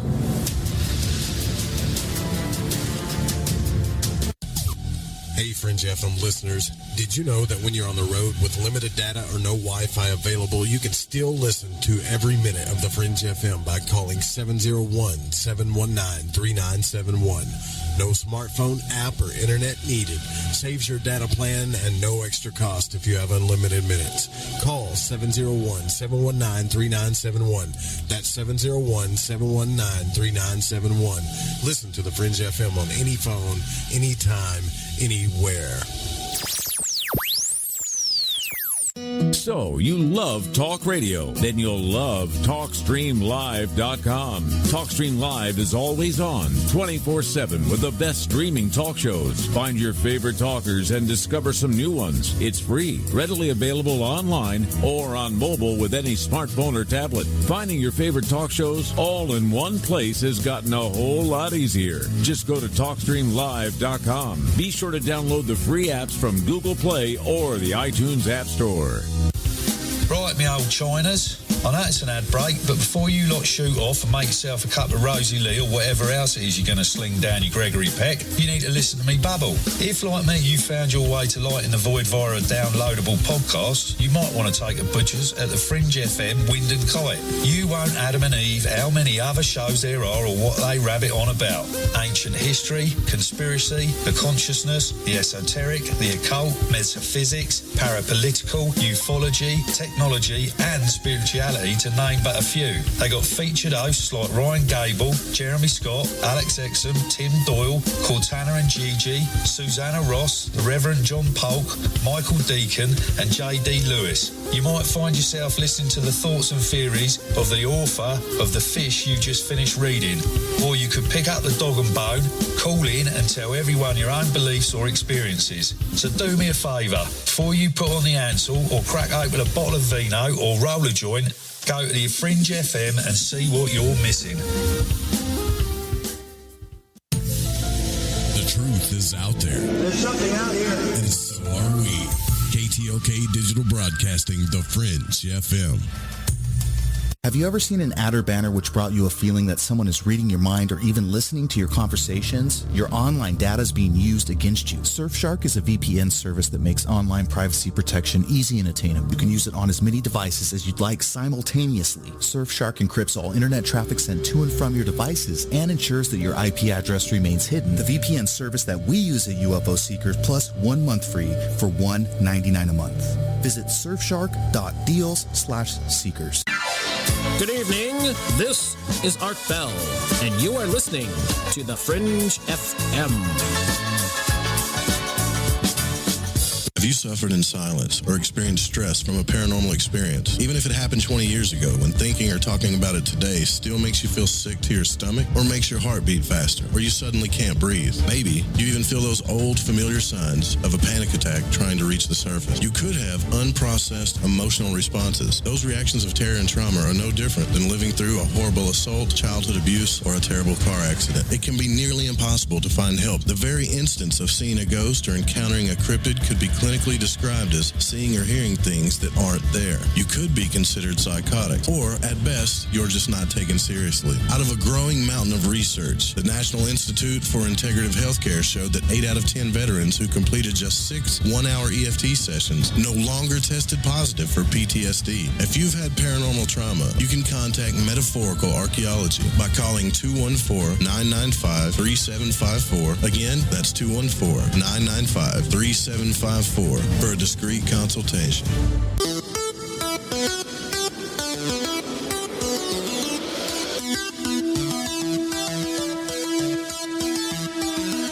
You're listening to Lighting the Void. The call-in number is 1-800-588-0335. Wow. So Geraldine Orozco, our guest tonight, Bay Area Meditation, the website is for reference. I'll put all that in the show notes for the archive links too. Also, we're on SoundCloud now, so if you like SoundCloud, go check out the Fringe FM. All the archives are over there on SoundCloud as well. And yeah, so you mentioned something earlier when you were talking about these. We were talking about the subconscious and the astral realm and the alchemy and all these archetypes, and really got deep into it. But I don't think that, you mentioned one thing, and I really think it's important that we look at this, like the power of the subconscious. You're like one of the 3 or 4 people that I know who says the subconscious is everything. That's where it's all stored. And I think the reason why some of us, we kind of run away from that, is because the subconscious is like, oh, that's psychological stuff. But is it? I mean, that's like where the trigger of mysticism, magic, and spirituality lies. That's the doorway. Wouldn't you agree? Yeah, I agree completely, Joe. And you know what? Actually, the funny thing is that we want to put little labels on things, and our labels limit our ability to see how those labels affect us on the deepest level. We don't realize how unconscious we are throughout our day. I mean, most of the time, we're actually hypnotized by one thing or another. We're in a state of hypnosis, which means that we are not fully aware of one or more of our, aspects of our mind or our senses. And so that's a real thing. I mean, even when you're driving, sometimes you're not even aware of what your body's doing, but you're just in robot mode, right? You're just automatically reacting and doing things as you are trained to do. And as you do them every day, we come into these patterns of behaviors. So the question is, how many of your behaviors throughout your day are just repetitive patterns? When you realize that actually the majority of your behaviors and your reactions are just kind of repeat things that you're kind of going through. You're cycling through these kinds of programmed behaviors. And what that's telling us is, well, if that's the case, how much are we actually creating? How much are we actually in charge of the way we're experiencing our life? So what we'll notice is that we're really utilizing such a minimal percentage of the ability of our brain and of our human bodies throughout our day. And the subconscious mind is what keeps us in certain patterns, because that's what we are referencing all the time through our emotional body, through the same experiences that we put ourselves into, through our habits. All of those things are designing our experience as a human throughout our day. So the subconscious mind pulls from this holographic system, the storage system of your DNA, because who you are is a product of everything that you have learned from your parents, and your parents' parents, your parents' parents learned from their parents, and so on and so forth. We can go down the ancestral lineage centuries back to the origin of life on this planet. So in my sessions, usually I ask my clients, okay, so tell me, where did that program of your behavior come from? Let's say it's a fear-based program. They realize that at an early age as children, like we were just discussing, that innate feeling of love, that a lot of their emotions were inherited, were learned actually from their parents. It wasn't something that they, had within them innately. They didn't understand it until it was demonstrated to them how to feel or how to process certain emotions. And who are we learning from? We're learning from our parents that are, again, a product of their own parents. And unless they have done some work to correct some of those behavioral or incorrect fear programs, those incomplete programs, then they're going to be a product of that same programming, right?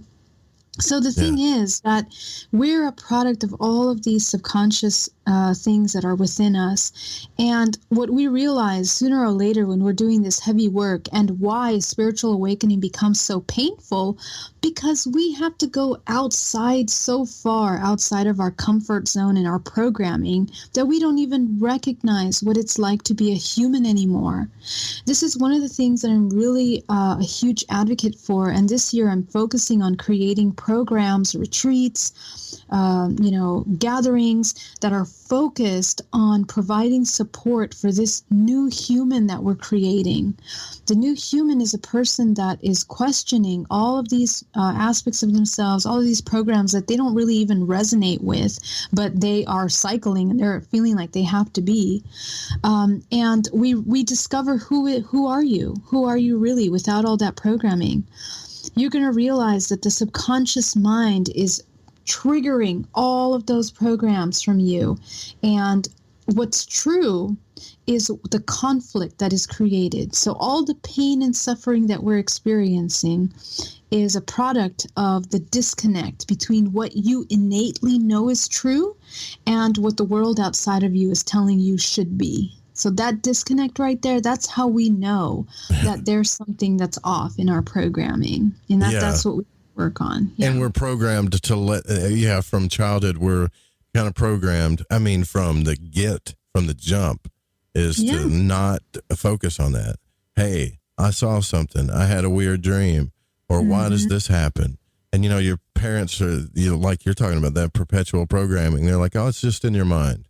Don't think about those things. Or that's silly, and you're like, didn't feel silly. It felt pretty real. Didn't feel silly. Right. And I mean, just like your commercial, you talked about the trauma that's as a result of these paranormal things that happen to us.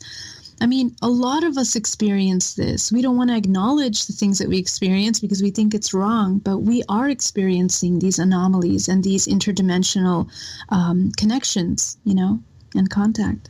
Yeah, and you gotta think too. Like, I give you a lot of respect. Anybody that can go through what you've been through, come out, talk about it, and have them change their lives to where they can help other people is a big thing.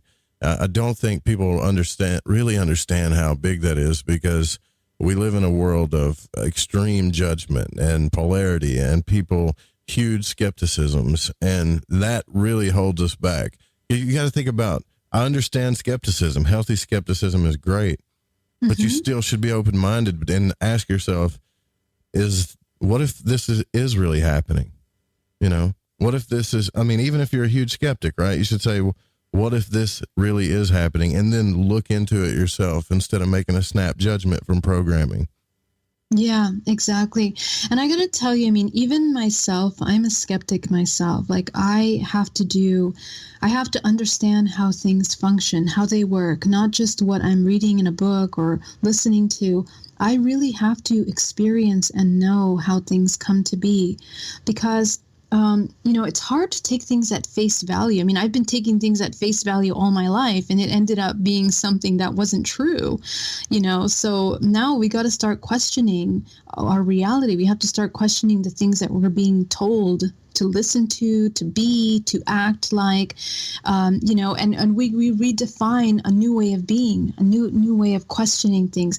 I think one of the most powerful things of the human is for them to recognize their free will.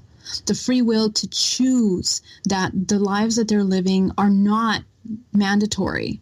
being in constant survival mode, going to work every day and having to be in a state of fear and struggle all the time, that's an option. And you can choose not to live your life that way. You can choose a different way of being.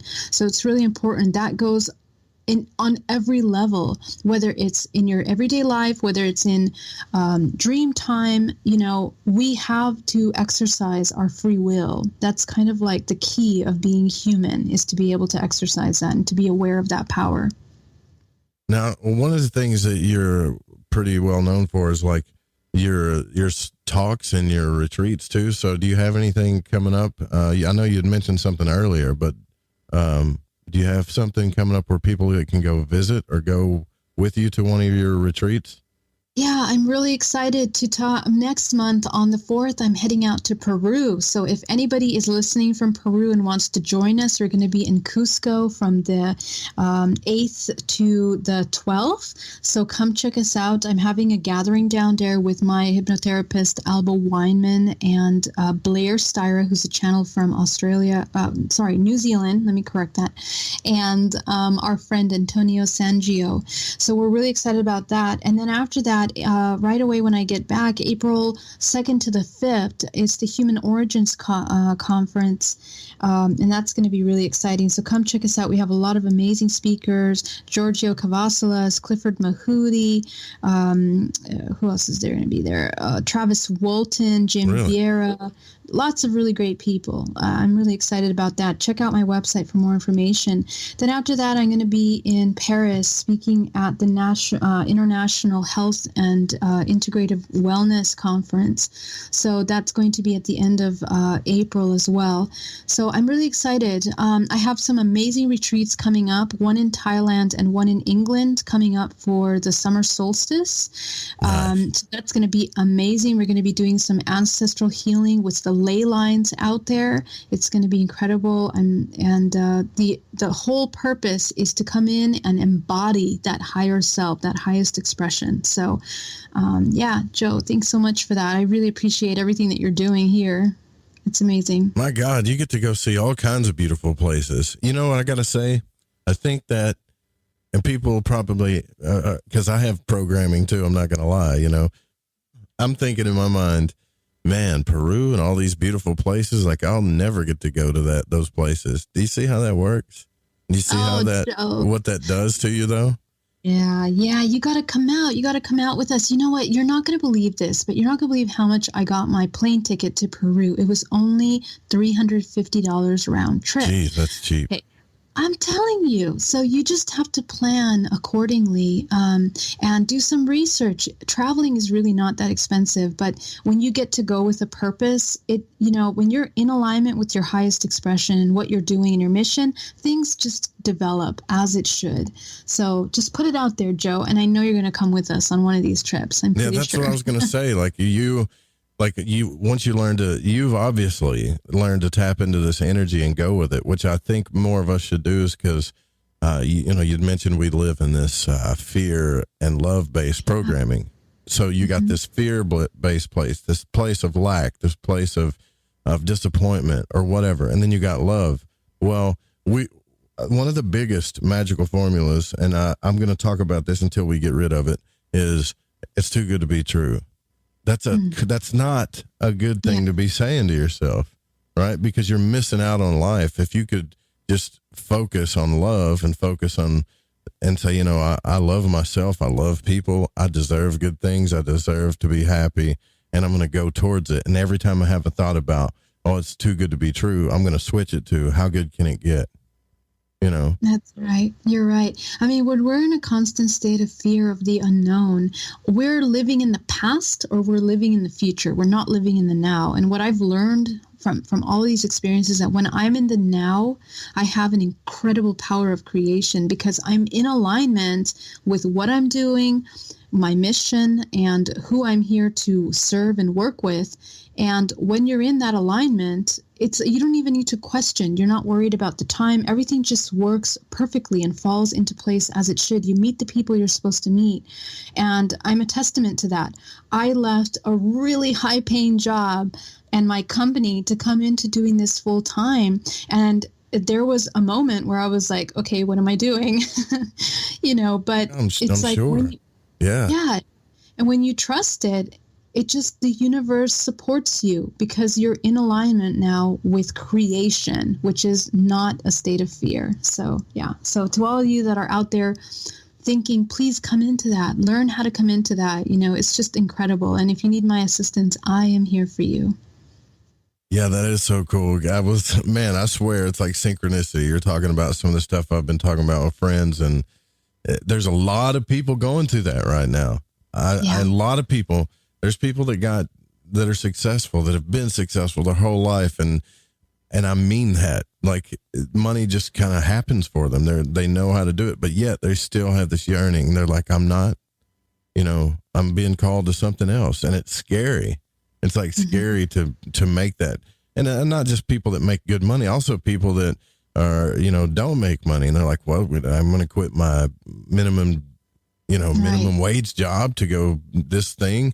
I'm telling you guys, like, faith is a real thing. That's something else too, I think, that we take for granted or we don't talk about enough, is like, do I have faith in my higher self or some kind of spiritual guidance? How much faith do? And I don't mean, it don't have to be biblical, but just go with it and kind of see what happens sometimes. It is scary though. Yeah, it is. It's the love of the self. We have to love ourselves so much and know that we're so worthy, that we're ready to give our gifts to the world without fear. And more power to you. It takes bravery, but once you're there, it's so rewarding. It's so amazing. It's beautiful. Yeah. Again, Geraldine, I remember when I first heard about you, and I was like, wow, I always like to look for, because there's a lot of people, like you brought up Travis Walton, Clifford Mahooty. We've talked to them, we've heard their story, and they're doing good things, and they're helping change the world and getting the truth out. And then I still feel like you're kind of new, but now, just watching how things are happening for you energetically, to me, is another testament of what you're talking about. Really. I mean, because you're like, you know what, I'm going to put myself out there, tell my story, and then I'm going to help people with it, and then I'm going to see where it takes me. And I'm sure that wasn't easy for you, like you talked about, but look at you. I mean, you're traveling the world, you're helping people, you're helping the human race. I mean, that's a good thing in my book. Yeah. We didn't get to talk about the concept of parasitic consciousness this time, but maybe some other time we will. One of the most important things is that when we come into unconditional love, we come into a unity consciousness.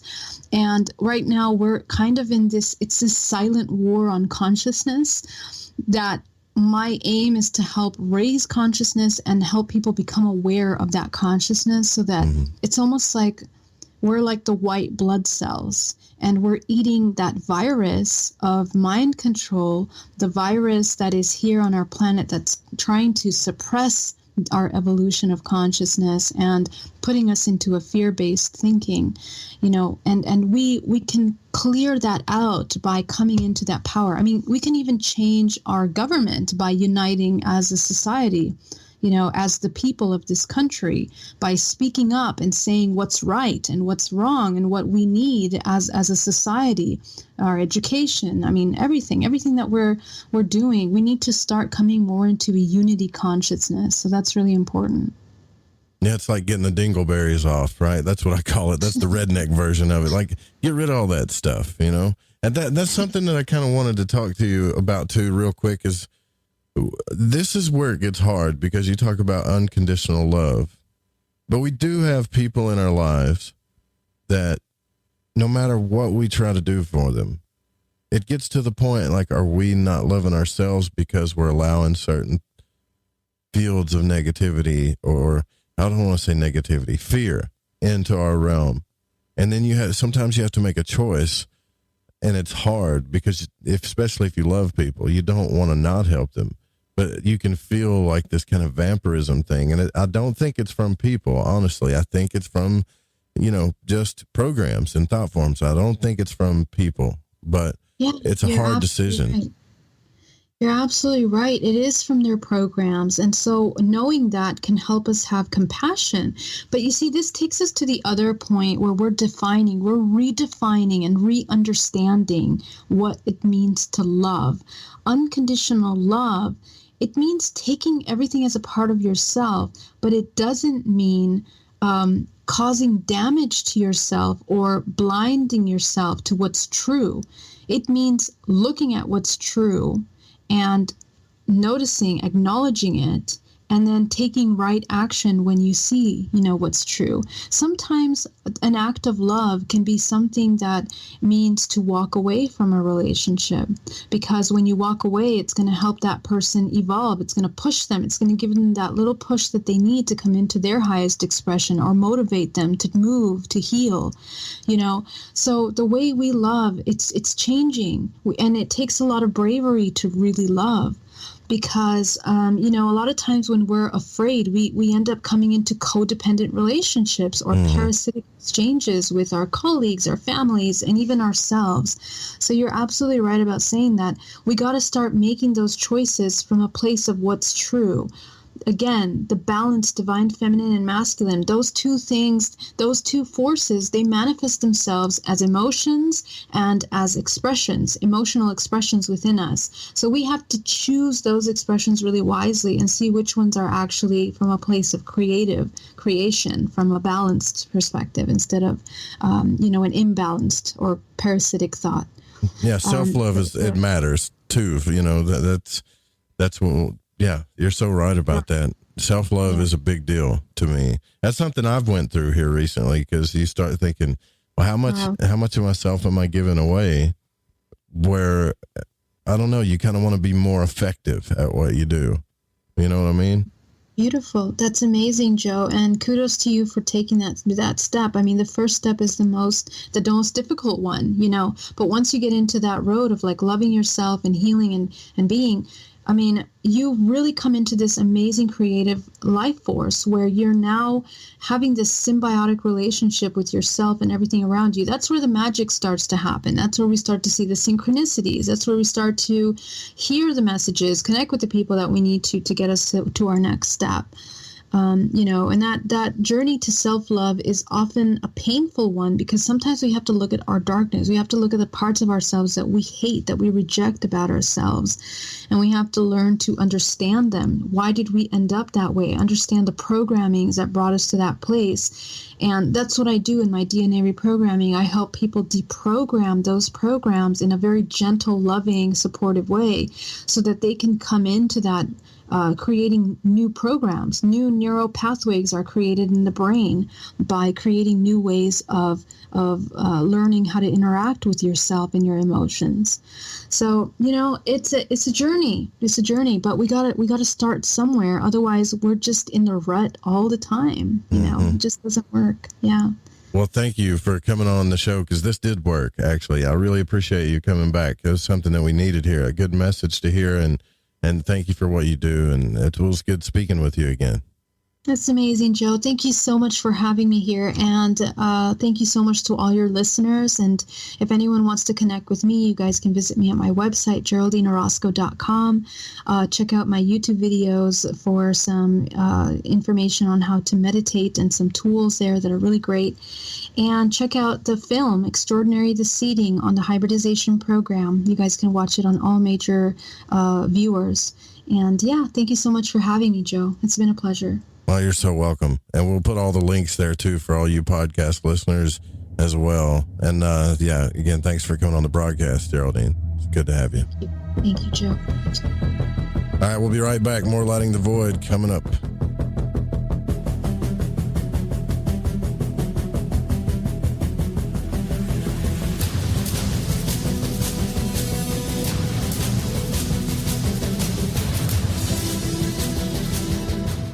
Listen, I want to tell you about G.I. Joy from GetTheTea.com.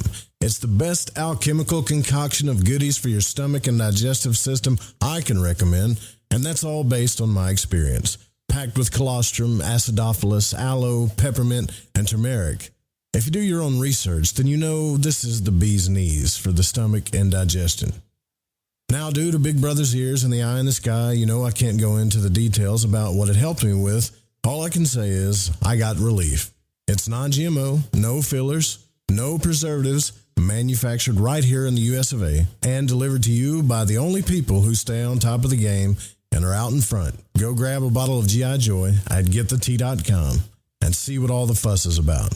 Again, that's getthetea.com. You can tug all day long on a carpet that's been glued to the floor. Then you hurt. There are many strong glues out there. Let's see, there's liquid nails and Gorilla Glue. You ever try to remove 3M 5200? That adhesive is strong. Then there's bathroom caulk, silicone rubber, adhesive tape, super glue, flex tape, and stickers. Graffiti. Scientists have come up with glues that stay stuck and can't be removed. Until now. Until Handyman Formula by DeBond. That's right. 95% of adhesives become unstuck when you spray Handyman Formula directly on them. Just spray, wait a few minutes, and remove. It's amazing. Most adhesives become unstuck when you use Handyman Formula. Visit DeBondCorporation.com or MCMaster.com. Call 561-575-4200. This stuff really works. Handyman Formula by DeBond, a great Christmas gift. Lighting the Void is proud to announce Mind and Magic's Protection and Defense Course for protection from magical and psychic attacks. This is not a joke. Magic practitioners are on the rise, and with that comes attacks from baneful or black magicians that try to harm or hurt others for their own selfish reasons. If you are not a believer in psychic attacks, then this isn't for you. If you are, and you want the power to defend yourself and your family and home, then I highly suggest you grab Freighter Xavier's Protection and Defense course. In this course, you will learn how to tell if you are under attack from a natural source or if an individual is attacking you. The 4 forms of curses and attacks. How to remove self-imposed curses. The correct way to cleanse your home from negativity or malevolent entities. How to make your own holy water. What you should always keep near or under your bed. Herbs that banish negativity and promote purity. The most powerful banishing rituals on the planet. And for those that seem to want to harm you the most, how to put your enemies in a hell pit of their own making. You can also learn protection against shadow people and other entities. Or are you just in a bad planetary alignment? Even how to get rid of an enemy using a tic-tac box. It does not matter what your faith or belief is, this will work. Click the banner on the website at lightingthevoid.com or go to lightingthevoid.com/Xavier. If you are interested in occult subjects, psychic abilities, symbols, tarot, witchcraft, magic, or anything similarly related, my book, Occult Arcana, will provide you with a truly objective overview of these topics and more. Written in anything but modern language, Occult Arcana was compiled to help researchers balance their quest for a better understanding of the meanings of and in such studies. Occult Arcana is available in softcover and digital form from www.thesecretteachings.info. All copies can also be autographed if requested. That's Occult Arcana from www.thesecretteachings.info. Alex Exum. This is Alex Exum of the Exum Experience in Live Talk, where we discuss current events, society, and culture. My shows are based in actuality, actual existence, contrasted with what was intended, expected, or believed. You can listen to me live Tuesdays at 7 p.m. only on KTLK, The Fringe FM. Alright everyone, this is Justin from the UK. Excuse the chitty. If you're into the Fringe and you want to hear the brass tacks, my old china plate, Joe Roop and his guests on Lighting the Void will open your mince pies. You need to shut your northern self and use your 10-speed gears and listen to them bubble. You could hear a Barry Crocker, no Brussels, but he ain't no holy friar. Anyway, you be the Barnaby Rudge and take a butcher's. AncientLifeOil.com. For your CBD needs, just remember, AncientLifeOil.com. What does it do for the body, you ask? I can't say due to the people in the suits that run the industry. Big Pharma's all over CBD because of its well, you know what I mean. Research the benefits of CBD on Google and come back to AncientLifeOil.com and purchase your CBD today. Non-GMO and all organic. You don't want to be using a petroleum product. You want to be using the cleanest CBD product on the market. AncientLifeOil.com. We even have CBD for your pet. Help your pet's discomfort. Help your discomfort. Log on to AncientLifeOil.com. That's AncientLifeOil.com. Newly reduced prices to pass off the savings to the most important person, you. AncientLifeOil.com. And one more thing, we have topicals too. So if you have joint pain and some different issues that are going on in your body, you might want to use a topical. Think about it. AncientLifeOil.com. This is the Rogie Report News on the Fringe FM. I'm Jess Rogie. In December of 2019 and January of 2020, unidentified drones were sighted in northeastern Colorado and southwestern Nevada. The media and experts speculated who could be flying the drone. And while the mystery of who was operating the drones remains unsolved, a series of internal emails were recently revealed through the Freedom of Information Act obtained by a researcher operating in affiliation with the Scientific Coalition for UAP Studies. Though the emails are heavily redacted, they do show that reports were taken by the 90th Security Forces Group and the Public Affairs Office at Warren Air Force Base. In one of the emails from a redacted source, it states that it was being investigated by multiple federal agencies. The emails reveal that many at FE Warren were just as confused by the drones as the public was. And now the emails talk about the drones picking up and dropping things that look like potatoes. Another email says these are 1,000,000,000%, not ours. Reports of sightings of the mysterious drones have dropped according to local law enforcement. A historian makes a discovery about the Great Pyramids in ancient papyrus. The Diary of Mir details the transportation of limestone from Tura to Giza during the 4th dynasty. It explains how Pharaoh Khufu's Great Pyramid of Giza was built. They based this on a hieroglyph that translates to Asmet Khufu, thought to mean the horizon of Khufu, and associated with the images of the pyramids.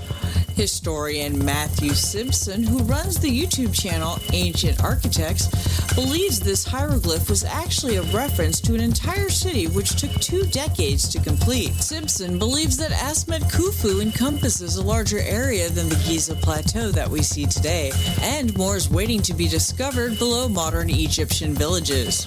An unidentified creature was spotted roaming near the scene of a deer mess by Aaron Fitch. He stated he saw something darker than night running across the A18 in Lincolnshire.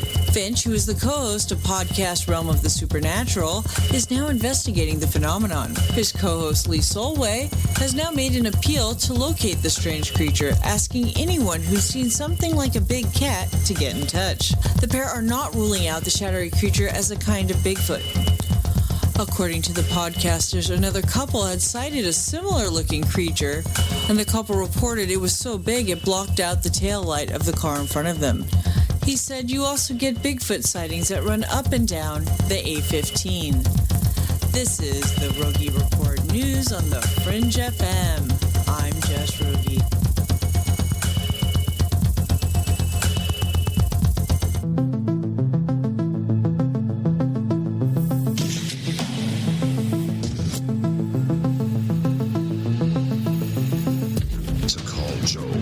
Phone, dial 1-800-588-0335, toll free from the United States or Canada.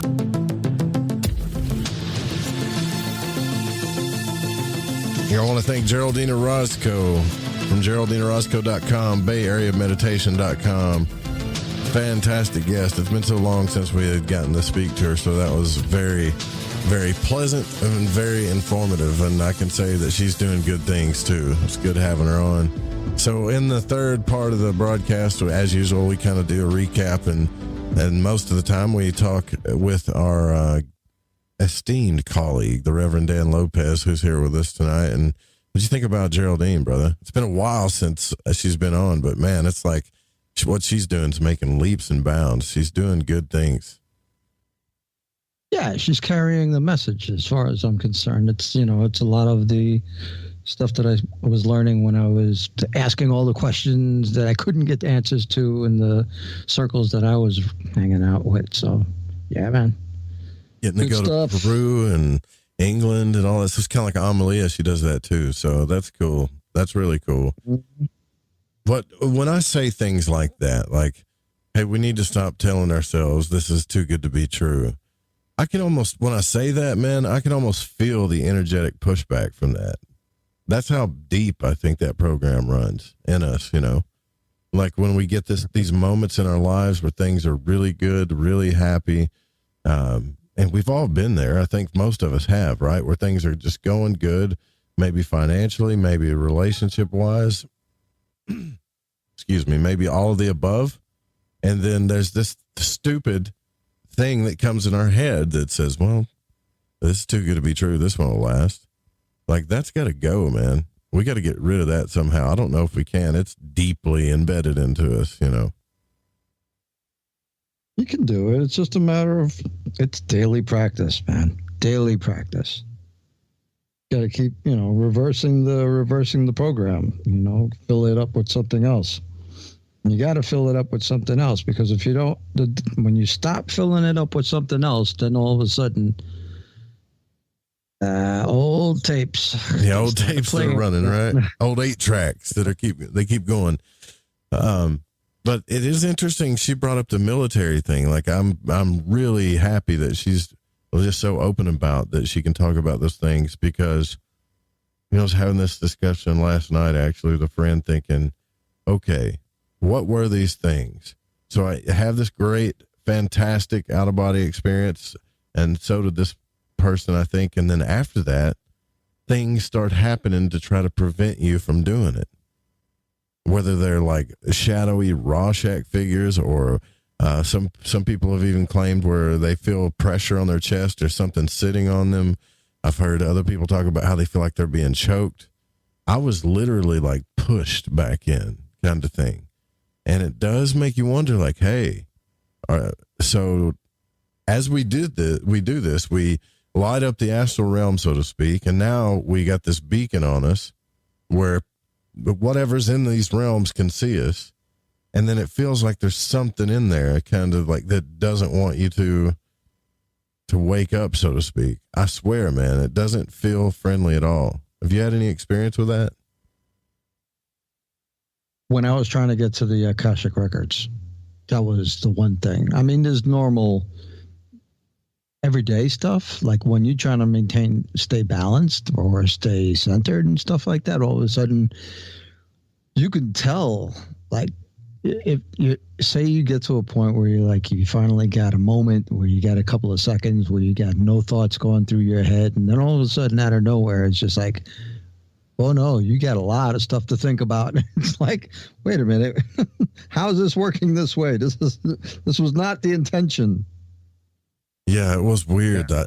That one time when I spoke, like, in a different voice, I spoke like that guy from Field of Dreams. I was like, you know, I command to be released by light and life. I sounded like something stupid, like, not stupid, but theatrical, almost John B. Wells' dark voice came out of me. And I'm like, what the hell was that? Was that me? Was that my higher self, or was it a different voice? I'm very curious about that, man. Have you ever heard yourself like speak in a different voice before? Yeah, I have, in dream. The hell is that? But like, I think it's basically like a different, you know how, I guess Joseph Campbell was talking about the archetypes. Mm-hmm. Gets into the archetypes of your own self. And so you basically channel portions of your own archetypes. And so you have these innate personalities, these innate characteristics that, you know, we don't normally stay in contact with. And so when they do show up and they do, you know, present themselves, it's I wouldn't say upsetting, but I would say it's definitely, you know, it can be unnerving if you're not expecting it. It kind of reminds me of, you know, that movie Lord of the Rings, when you see those ring wraiths, those black horsemen type things that are chasing the hobbits around. I know I'm getting nerdy on you here again, but that's what it reminds me of, those things, because the beings that I saw, they didn't have faces. I didn't really get time to look at them. Everything just happened so fast, man. They were just like black, shadowy blobs, and immediately just, I don't know, I just felt one just kind of come down on top of me and push me, but I could see them all around, like in the corners. You know how some people say bad energy or bad shadows, they hang out in corners and stuff. Well, these were like when I was looking up in my bed, like literally like in the corners on the ceiling kind of thing. And yeah, they move they're so cowards, fast. as far as I'm concerned. Well, if they're cowards, how did they? I wonder how they had so much power over me. I think it's maybe it's because I'm not used to it yet. That's probably what it is, right? I'm just not used to doing it yet. Right. So you have no basis of freaking putting them into their own category. You know what I mean? So they're an unknown. So being an unknown, our natural instinct is to fear the unknown, right? Exactly. So it's second nature. So just like we're saying, we're programmed. And why are we programmed to fear the unknown? You know, a child doesn't fear the unknown. A child runs to the unknown, right? Because they're just in awe and in wonderment. Yeah, until something freaks them out. And then it's all over. Yeah. Yeah. Yes. Yeah. Yeah, but I think she's right, because I remember, you know, my son's got like hazel kind of eyes now. They're actually a weird color, but I remember when he was born, they were so blue.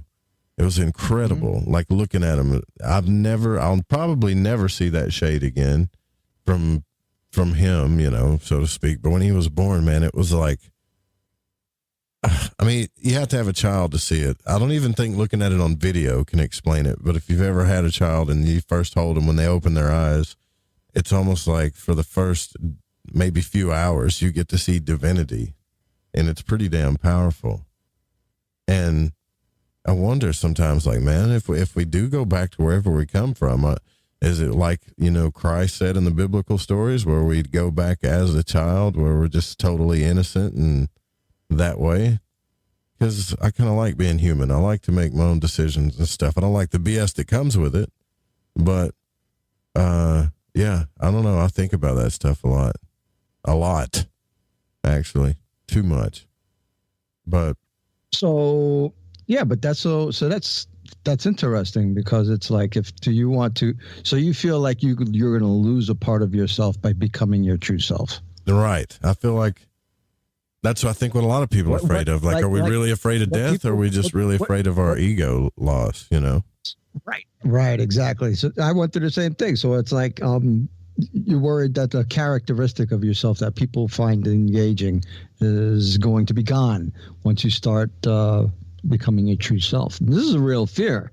I mean, this is what happens to most people who are hitting that point where they're getting into clearing all the crap that they got going on in their head. They're like, wait a minute, am I sure I want to do this? Because it's like, so now I can't really be as sarcastic as I want to be. I can't be as judgmental as I want to be. You know what I'm saying? You know, and these carrying out these negative traits and these, you know, these shortcomings that we have. And all of a sudden it's like, well, wait a minute, I kind of have fun with those. Yeah, man. I like being able to crack jokes and be a little, you know, wrong sometimes. And I actually enjoy these things. But, you know, I'll be honest with you, hearing about human hybridization programs, like all of that stuff, back in the day, not back in the day, not too long ago, I would literally roll my eyes to stuff like that. I hate to say it, but I mean, I'm not that person anymore. But you hear these stories. I've never heard them from men. I'm sure she's right, and a lot of men have these, but the women's stories is what gets me when they really, yeah, there's like really one story, and I can't tell who it is. It's personal and stuff, but you can feel the emotion coming off of them. And when they encounter this thing, whatever the hell it is, they have like menstrual things that happen, and it sounds horrifying, dude. It sounds like something out of a horror film, and you're thinking, oh crap, maybe this is real, you know. And if that's the case, man, that brings up a lot of questions, like the missing 411 stuff and all that. I don't think everything out there, I'd like to believe that all of these beings and all of what's going on when people get abducted and have encounters is from love and the universe trying to create life and light and all that. But some of this stuff does not sound friendly, man. It really does. It sounds, you know, malefic, so to speak, man. If you hadn't had any encounters like that, though, right? That I don't think you've ever told me anything about alien encounters. Have you had any encounters like that? No alien, no, like third level encounter. Yeah. Not like that. I mean, I've had conversations with some interesting people, and we're an interesting group, but That's about as far as it goes. I showed you that conversation that I had with them.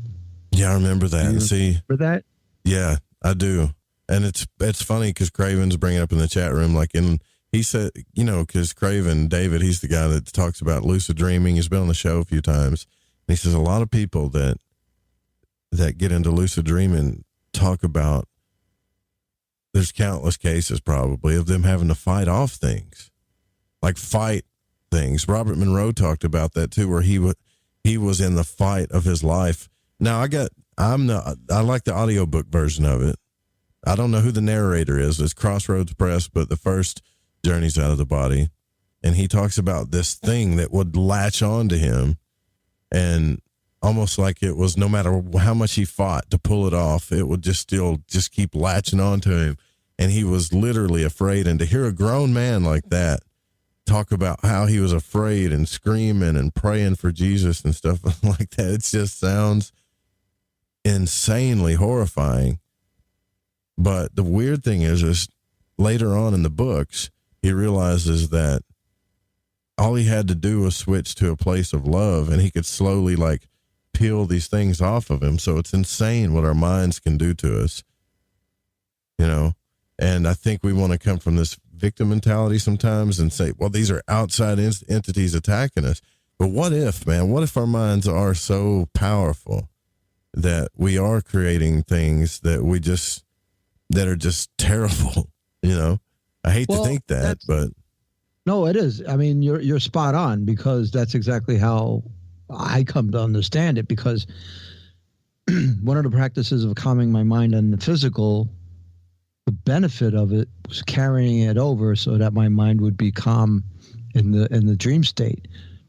You know what I'm saying? So because you get all kinds of crazy dreams, and one of the things that usually happens in your dreams is you kind of lose composure.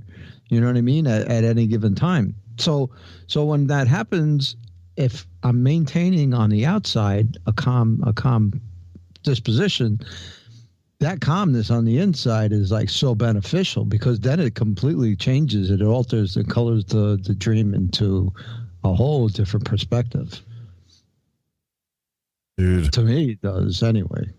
I have lots of dreams about tornadoes too. I was thinking, and last night when we were talking about that, I've got countless dreams about tornadoes. And I live in Tornado Alley. I know here in a few weeks, probably 3 or 4 weeks, it's going to get bad again. And I've had so many tornadoes just go by the house, up the road kind of thing. And they don't bother me in real life. They just don't bother me. I mean, the sirens can be going off, hail could be coming down, and I'm so used to it out here. It's well, if it's my number, it's my number, right? I don't know if this thing is going to get me or not, but in my dreams, I dream about them a lot, and I'm terrified. It's weird. That's weird. It is, because it don't add up, man. How can I not be afraid of it in real life? Or maybe I'm just psyching myself out, but in my dreams, what's really strange is I could be having a dream about anything, a party. Let's say I'm at a barbecue, and all of a sudden the sky will turn dark, and I know inertly what's happening. Oh, it's another tornado. Okay. Well, maybe it's because the tornado in your dream symbolizes something other than an actual tornado. Oh God, the symbols. Man, you're probably right, though. The symbols, right? It can't can it not ever be literal, though? Does it always have to be symbolism? I think you're right. I got a bunch of messages yesterday about that dream I talked about where someone was poisoning me and stuff, a bunch. Okay. And that had a lot to do with what you said, man. What I said. Yeah, about being tripped up. Oh, yeah. Yeah, man. It has a lot to do with everything that's going on around us. And, it can be everything from, the concerns that we have dreams are intense. They're different for everybody, and so everybody has different symbols because everybody's language is different. Everybody comes from different places. So it's like it really takes a getting to know the person to be able to and feel into them, and in order to be able to help them recognize what would be symbolic in their dreams in regards to their own personal affairs and business and conditions and hopes and dreams and all kinds of stuff, man. Fears and all that stuff. Yeah, so I mean, there's the basics to the rudimentary, understanding of dreams. But, for the most part, it gets really deep as far as like, well, what the hell does this mean? Why the hell am I in the middle of the Sahara and a freaking lion is bothering me and blah, blah, blah, blah. Or, what I used to have? I used to have a dream. Did you ever see The Nightmare on Elm Street? Hell yeah, man. That was one of the first flicks that scared me. It don't scare me at all now because our horror flicks are way better. But as a kid, shoot. All right. Yeah, right. Exactly. So you remember like the furnace area? Yep. So where he's like scraping his knives against, the walls and the pipes and this and that, and you hear the noises and think of that dank atmosphere. And I used to have a reoccurring dream where I was running for something. I'd run into a closet and all of a sudden the floor would drop out from underneath me and I could never climb up. And I would just keep, winding up in that same position where something's after me.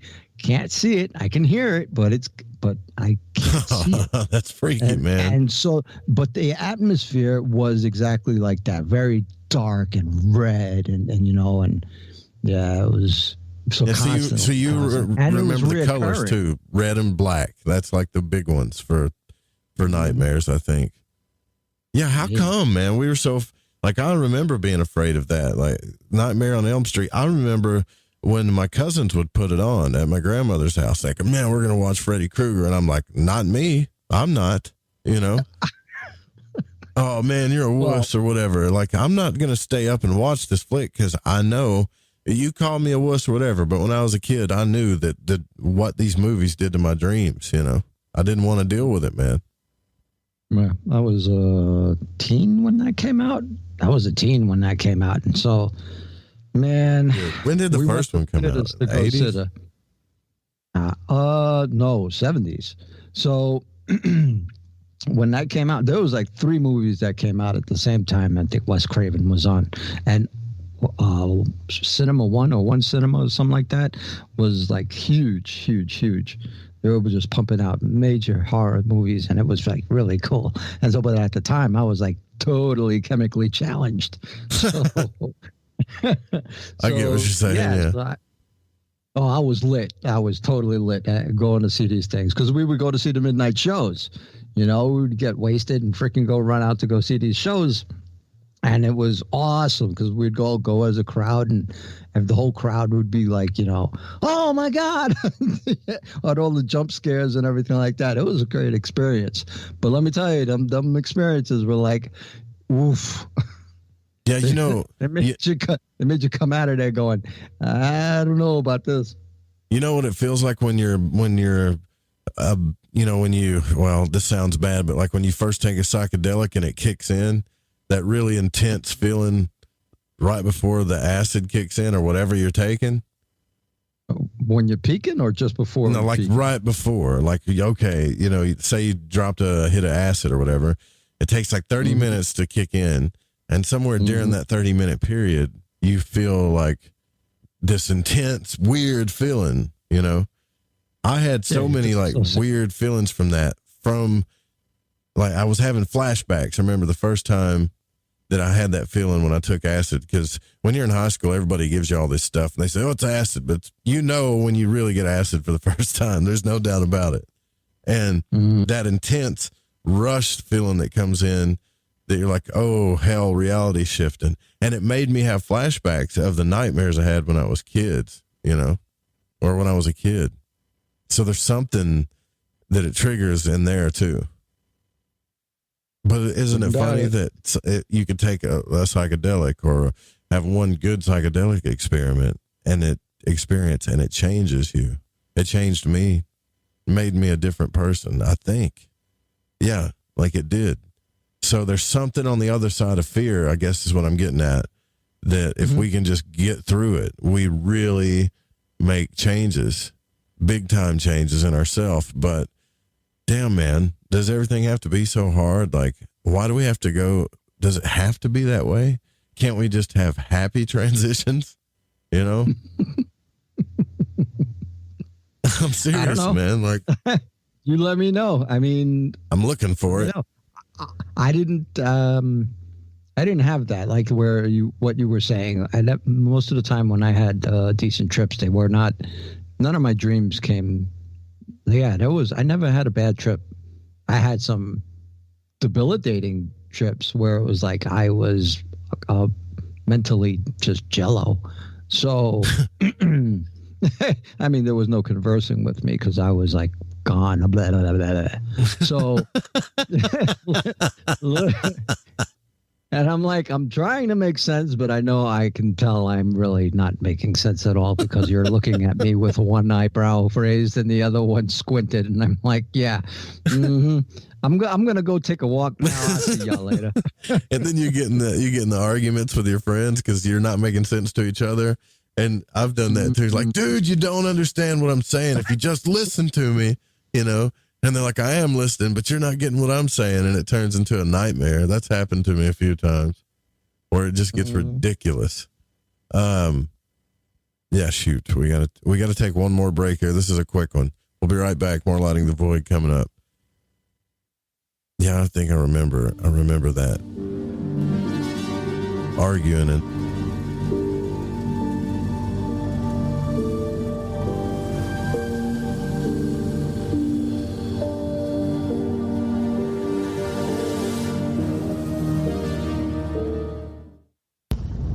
intrigued by Paranormal Talk Radio? You'll love the new Paranormal Radio app from TalkStream Live.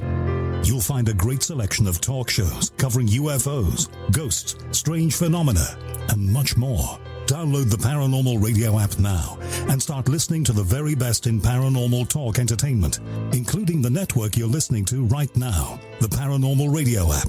Free in Google Play and the iOS App Store. Have you ever seen an ad or banner which brought you a feeling that someone is reading your mind or even listening to your conversations? Your online data is being used against you. Surfshark is a VPN service that makes online privacy protection easy and attainable. You can use it on as many devices as you'd like simultaneously. Surfshark encrypts all internet traffic sent to and from your devices and ensures that your IP address remains hidden. The VPN service that we use at UFO Seekers, plus 1 month free for $1.99 a month. Visit surfshark.deals/seekers.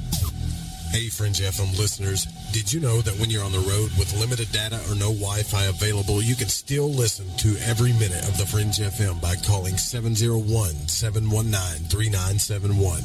No smartphone, app, or internet needed. Saves your data plan and no extra cost if you have unlimited minutes. Call 701-719-3971. That's 701-719-3971. Listen to the Fringe FM on any phone, anytime, anywhere.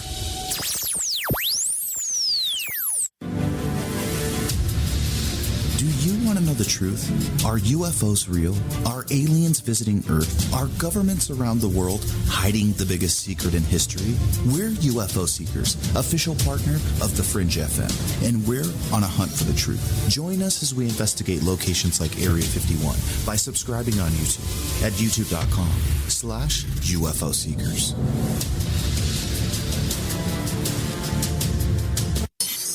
In your face, all over the place.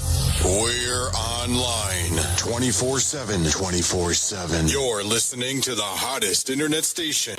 Okay, nurse, let's get this man to the ER stat. Right away, doctor. We see this every day. Heart attack or angina pain due to blocked and clogged arteries. Chelation can remove obstructions or blockages from arteries and help avoid painful and expensive surgery. Now there's Angioprim. It's a liquid oral chelation product that you take with juice. You start to feel the results fast. Angioprim increases blood flow all over the the body, and that means more energy and strength to take on the day with less aches and pains. 60 years of research has gone into chelation, and Angioprim is the result. A safe and easy way to unblock your veins and arteries from buildup that slow circulation. Paging Dr. Jones. Please report to the emergency room right away. Log on now to angioprim.com. That's ANGIOPRIM.com. Or to speak with a trained consultant. Give Angioprim a call at 954-882-7221. That's 954-882-7221. Hey, this check is wrong. I worked a holiday and 7 hours of overtime. Not getting paid correctly is a real pain. It could also hurt our boss if our company provides out-of-compliance checks. That's right. Construction companies doing business with the government can get fined, or officials of the companies can go to jail if the checks aren't right. It's a law. The Davis-Bacon Act has 30 compliance issues for every check, but there is an easy way for construction companies to be in compliance. EMARS offers Compliant Client, a web-based system that finds and corrects all 30 of the possible out-of-compliance check issues. Users of Compliant Client report an 80% savings in time and money. Running a weekly payroll usually takes about 5 minutes. All 15,000 plus clients of EMARS have never had a legal compliance issue. Plus, they sleep better on check day. Contact EMARS at emarsinc.com or call 480-595-0466.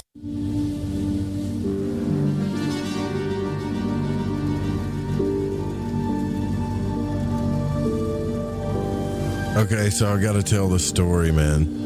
Before, like, I'll tell the story, but we were talking before the break about the ring race things, and I want people to know, like, here's a clip from the movie, if y'all remember it. I think it was The Fellowship of the Ring race, right? Yeah, here it is. I think I got it. Just nice, crispy bacon. We saved some for you, Mr. Frodo. Put it out, you fools! Put it out! That's nice.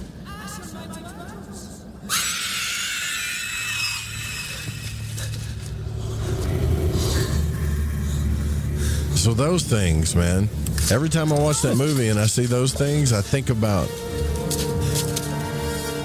those things I saw, in my bed or whatever that night.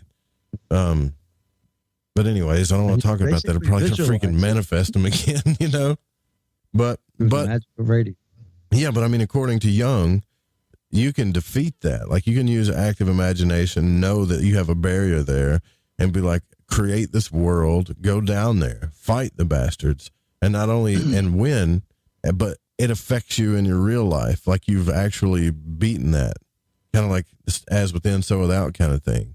So it's like a tool that you can use your imagination and go into these realms and carry out like this fantasy thing, which is very real. So like Gordon White was talking about, we say it's not real, but is it not? Because you're experiencing it. And then when we come back to this life, we've beaten it, literally. And so if it's that easy, why don't we just do that? Like, be like a child and use it. So that's what I'm working on. I'm trying to learn these Jungian methods of how to do things. But, I was talking to you during the break about the mind, and I was thinking, man, I used to do some stupid stuff when I was young. And it's funny what substances will do to you. Like, I literally snuck up on a stump for 8 hours one time, man. I know that sounds ridiculous hearing about it, but I did, and not once did it move, did it? No. Like, I remember, because I was in the woods. It was totally okay with you sneaking up on it, wasn't it? But no, hear me out. So I was in the woods, and listen to it. It was in the woods. Of course I was in the woods on the stump. But I'm with my friends, and we're doing substances that keep you awake and that are psychedelic, right? And that's not a good mix. And at the same time. No. And I'm sitting on the porch, and I'm looking at this thing, and it's like dark. It's probably, I don't know, 1 or 2 a.m. And my mind has totally convinced myself that that's a deer laying down there. I see a deer laying down right there in front of us, about 80 yards out. And my buddies are like, yeah, that could be a deer. How you stay up and you have these conversations and you done convinced your mind it's a deer. And I'm like, I'm going to sneak up on that some bitch and I'm going to touch it. Everybody's like, what? You can't do that. But I mean, realistically, if it was a deer, I wouldn't have been able to see it and it would have heard us talking, but we really were convinced it was. So I'm not playing. Like, I would take one step and sit there and breathe real light and grind my teeth, you know, and think about a million thoughts while I'm laser focused on this deer laying down, you know. And then an hour and a half later, what were you thinking you were going to do when you got up to it? Take another step and grind my teeth and think about everything for another hour and a half. And by the time I got to it, the sun started rising behind it in the woods. Like literally, the sun comes up over the trees, the light hits it, and it's a stump. And I'm like, I've been sneaking up on a stump for 8 hours. It's time for me to quit doing drugs. Seriously. You were the entertainment for the night. Where's Joe? He's over there. He's out in the front yard sneaking up on a stump that he thinks is a deer laying down in the woods for some reason. Yeah, so I don't, I know the power of the mind, you know? I know how bad things can get. Seriously. But I did develop some skills. Look, we all done stupid stuff when we were younger, dumb things. All right. But I did develop some Indian skills. Like I got to where I could go out in the woods, man, and stand on a tree, right? And like lean up against a tree and be so still that squirrels would literally crawl up on me. You ever done that? Like that takes some patience, man, because squirrels are the most skittish, scariest, nervous animals on the planet. And if you just like sniff wrong, they'll just dart and take off running. And I thought to myself too, like if I can get a squirrel to come near me, you know, and not even know I'm here, then I've done a good thing. Let me tell you how this backfired on me though. Oh shit.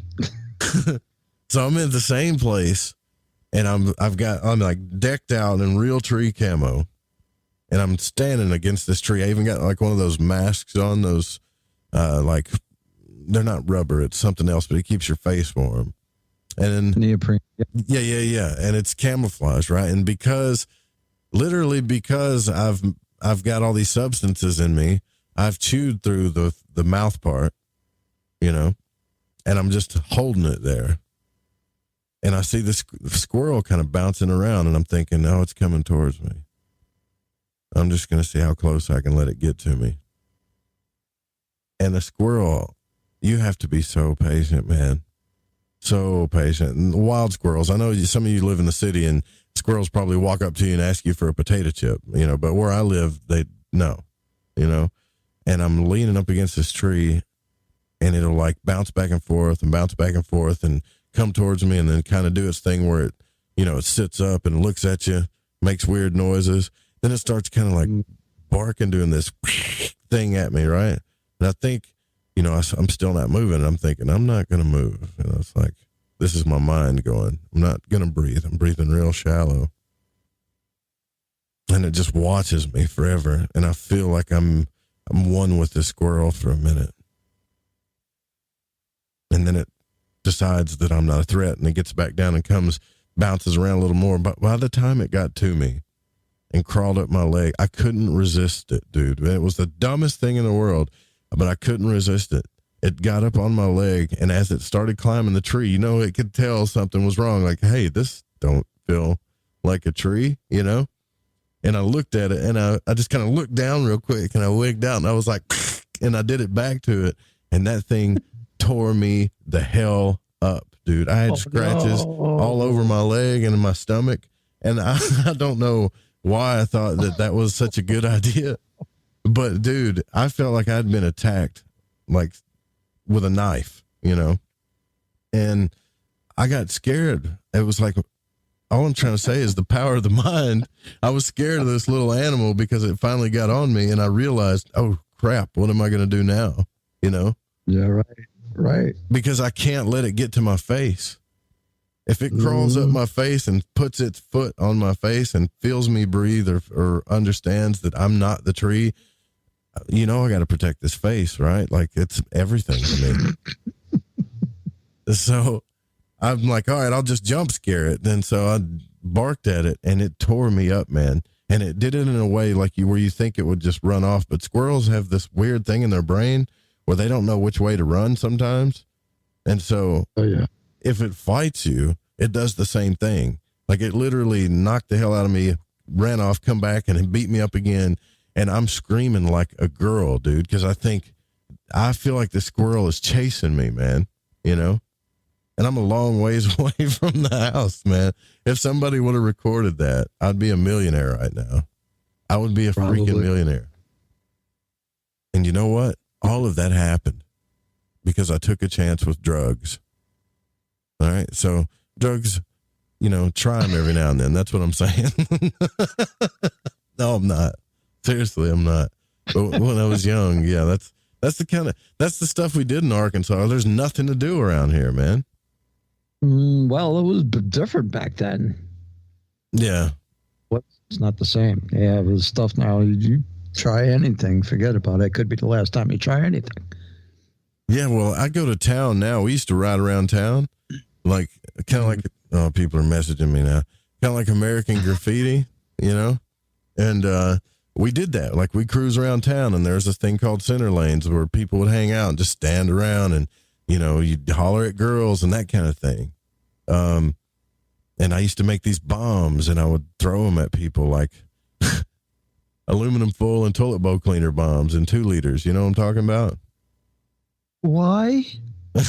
Why? Because they sound. Why?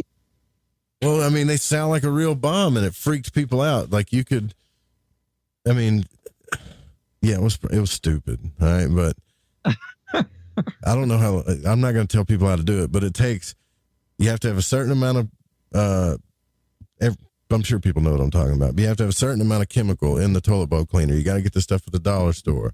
Then you get aluminum foil and you throw it in a 2-liter bottle and you like tighten the cap, you know, and the bottle, it creates a gas. Like this chemical eats through the aluminum foil, it creates a gas and the bottle swells up. Yeah. You know, and it would just make the loudest, like, oh, boo, like it would be loud as hell. And I really think like it's dangerous if you put stuff around it. Yeah, now people are going to think I'm a terrorist, but no, don't do that. Because it's acid, dude. But these people would get so, you know, like I know people think I'm the redneck, but I am not the redneck. We had real rednecks in the town and I couldn't stand them. And so they always took up center lanes like that.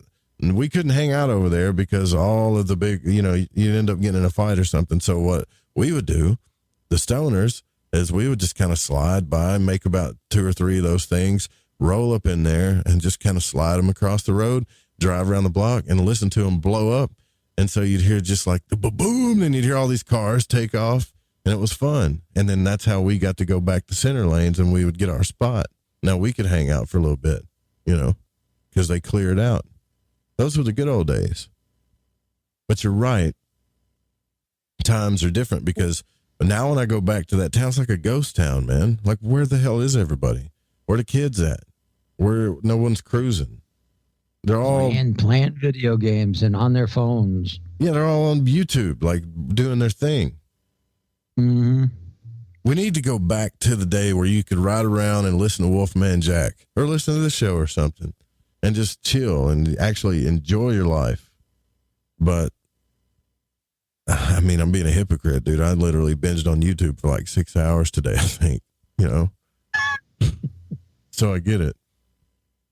I'm not saying nothing. You do that too. Everybody does that. Bad. Yeah, it's been bad. You know, this movie was one of those things. It's just like I need, with everything going on and waiting for parts and stuff like that. Everything is like slow. It's the end of the month, you know, so funds are at the lowest and the budget's nice and tight. And not that I need, you know, I just have a lot of priorities to keep everything the way I need it to go. And so, yeah, there's a lot going on. So keeping myself busy is like, whew. But, you know, those are the same woods, man. Not that your story's not really cool. That's a cool story. But, you know, those are the same woods that I had my first paranormal experience at, where the squirrel snuck up on me and everything. Like, you remember me telling you that I told you about this. where we were out trying to find this deer that I'd shot late at night, and it was raining. And we all went out there with spotlights and flashlights, and it was like 3 a.m. and we're just looking for blood trails or something, because I can't stand the thought of anything suffering because I didn't hit it right, you know? Sure. Like sure. I was brought up, like if you shoot something and it better die, kill it. Don't let it suffer. Yeah. Now I'm thinking, yeah, right. So I'm thinking, man, we got to go back out there and find this deer. And number one, I don't want to waste the meat on it, and I don't want it to be suffering. But we never found a blood trail, nothing. And I'm pretty sure that had a lot to do with the rain. But when we were out there with the spotlights, things that like these, something would rush up behind us. Like you would hear the bushes just go like it was something was coming after you. And to me, that meant that was a hog. So immediately I climbed a tree. If I hear bushes rustling that fast, I'm climbing trees because it's probably a hog or something. But there was nothing there. And we would all keep turning around and stuff and trying to find it. Somebody put up a picture of the Joker when he blew up the hospital. That's hilarious. Yeah. That threw me off, but yeah. So getting chased by feral hogs. Yeah, right. Something. Is it a hog? And then my buddy Junior and Aaron was out there. Chad was out there. They're always like, no. And so we'd turn around and like look for it, even like get down on the ground and try to see what it is. And you could even see the bushes rustle a little bit, but there was nothing there, man. And it was like we were surrounded by something that was it would like attack us and then stop. But it was so freaking weird. We didn't see anything, and we all had headlamps and spotlights on, so there was no way that we just missed the animal or something. It was lit up like Fort Knox out there, you know? So I got a question for you. Because I'm sensitive to this kind of stuff, but could you feel the ground move? Like, could you sense a definite weight to the ground moving when you heard the rustling? Yeah, you know what? I thought that was fear. Like this, it was bigger than a squirrel. You knew. Yes, this was not exactly like the squirrels would do, right? Because a squirrel's not going to like move a bush like that, you know. Oh, right. And so whatever was coming through, like it would just really be like, and the bushes would rattle, the kind of thing. And we all freaked out, man. We all split left. Like I don't know what that is. I mean, we weren't really afraid, but after a while, when you start turning around and then whatever's chasing you stops, it's like it's behind you. You turn around, then it stops, but you can still see the bushes still kind of the aftermath of the shake, so to speak, and it kind of centers and stops. Like, what the hell is that? And we're looking down, you know, under the bushes and stuff, over the bushes, in the trees, nothing, man. I don't know what the hell that was. That's also the same woods that I found witchy stuff out there. We used to find the place I'm talking about is called Grapevine, Arkansas, by the way. It's nothing but woods. But we used to find like bags with snakes with their heads cut off and their tongues pulled out, hanging in trees and stuff. Really? Yeah, man. There's some really witchy stuff that went on out there. So I think there's some kind of weird wood witch that lives out there or something. Or something.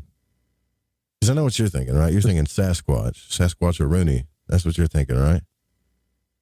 No, because the one time I was unloading my car, it was late. I think it was like 9:00 at night. And so when you pull into the house, they had the floodlights coming down. Now there's a landing next to the garage. That's about 2 feet up. And then that goes and upgrades to the back of the house, right? But behind that, because of the floodlights, you cannot see jack, right? You can't see jack past the floodlights, past the stone wall, and that's all grass ground going back up towards the back of the house and then towards the golf course. And then there's a line of trees, I should say, and then there's the golf course, and then there's another line of trees, and then there's more houses, right? So I'm unloading because I had gone out to the range earlier, and I'm trying to get my stuff back inside the house so I can put them away and clean them up.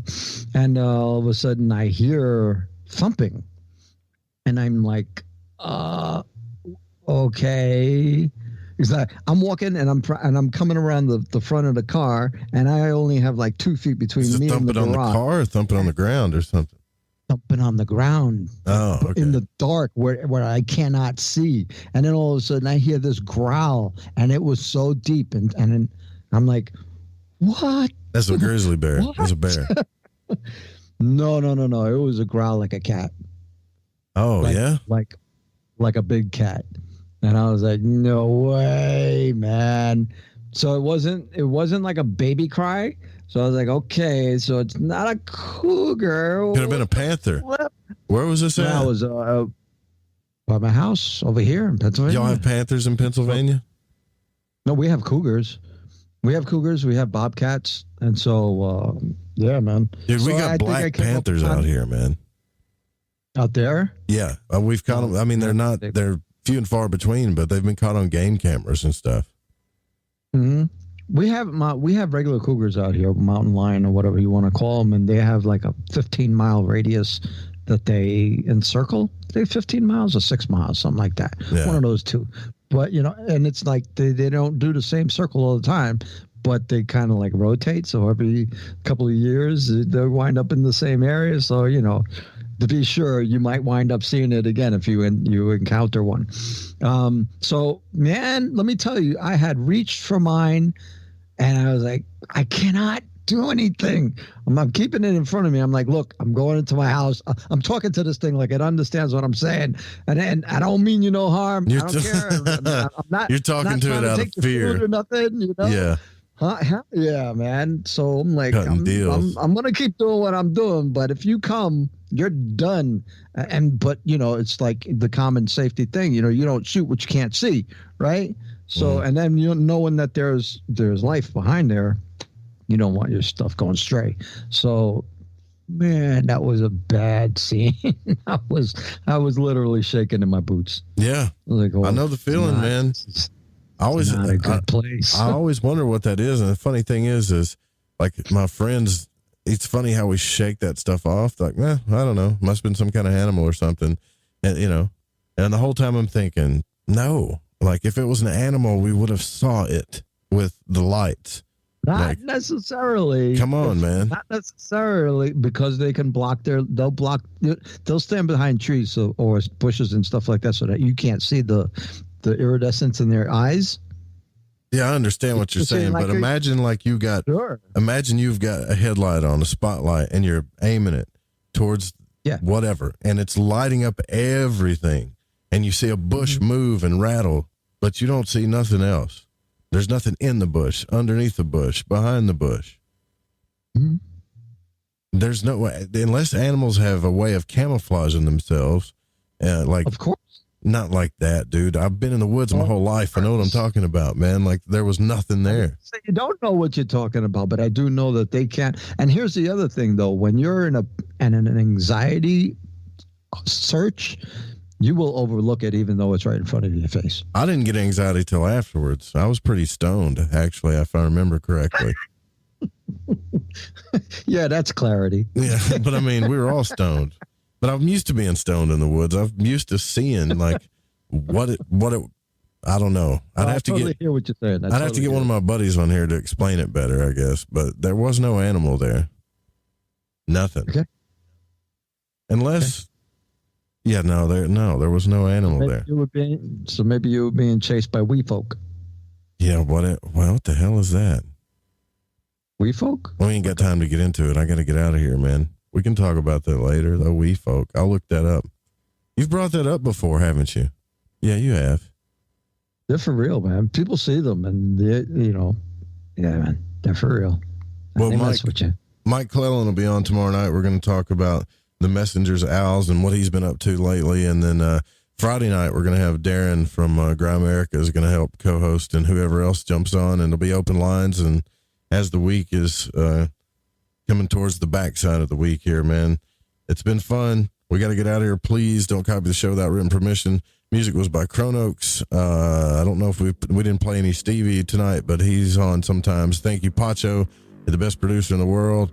Don, Barbara, Amanda, Eric Markham, Jeremy Scott, all of you guys in the Fringe FM chat. I love you.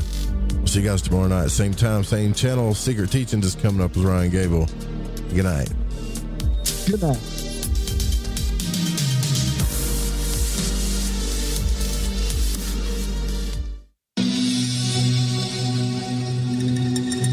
The views and opinions expressed on this program do not necessarily reflect those of the Fringe FM, KTLK Digital Broadcasting, its sponsors, affiliates, or staff.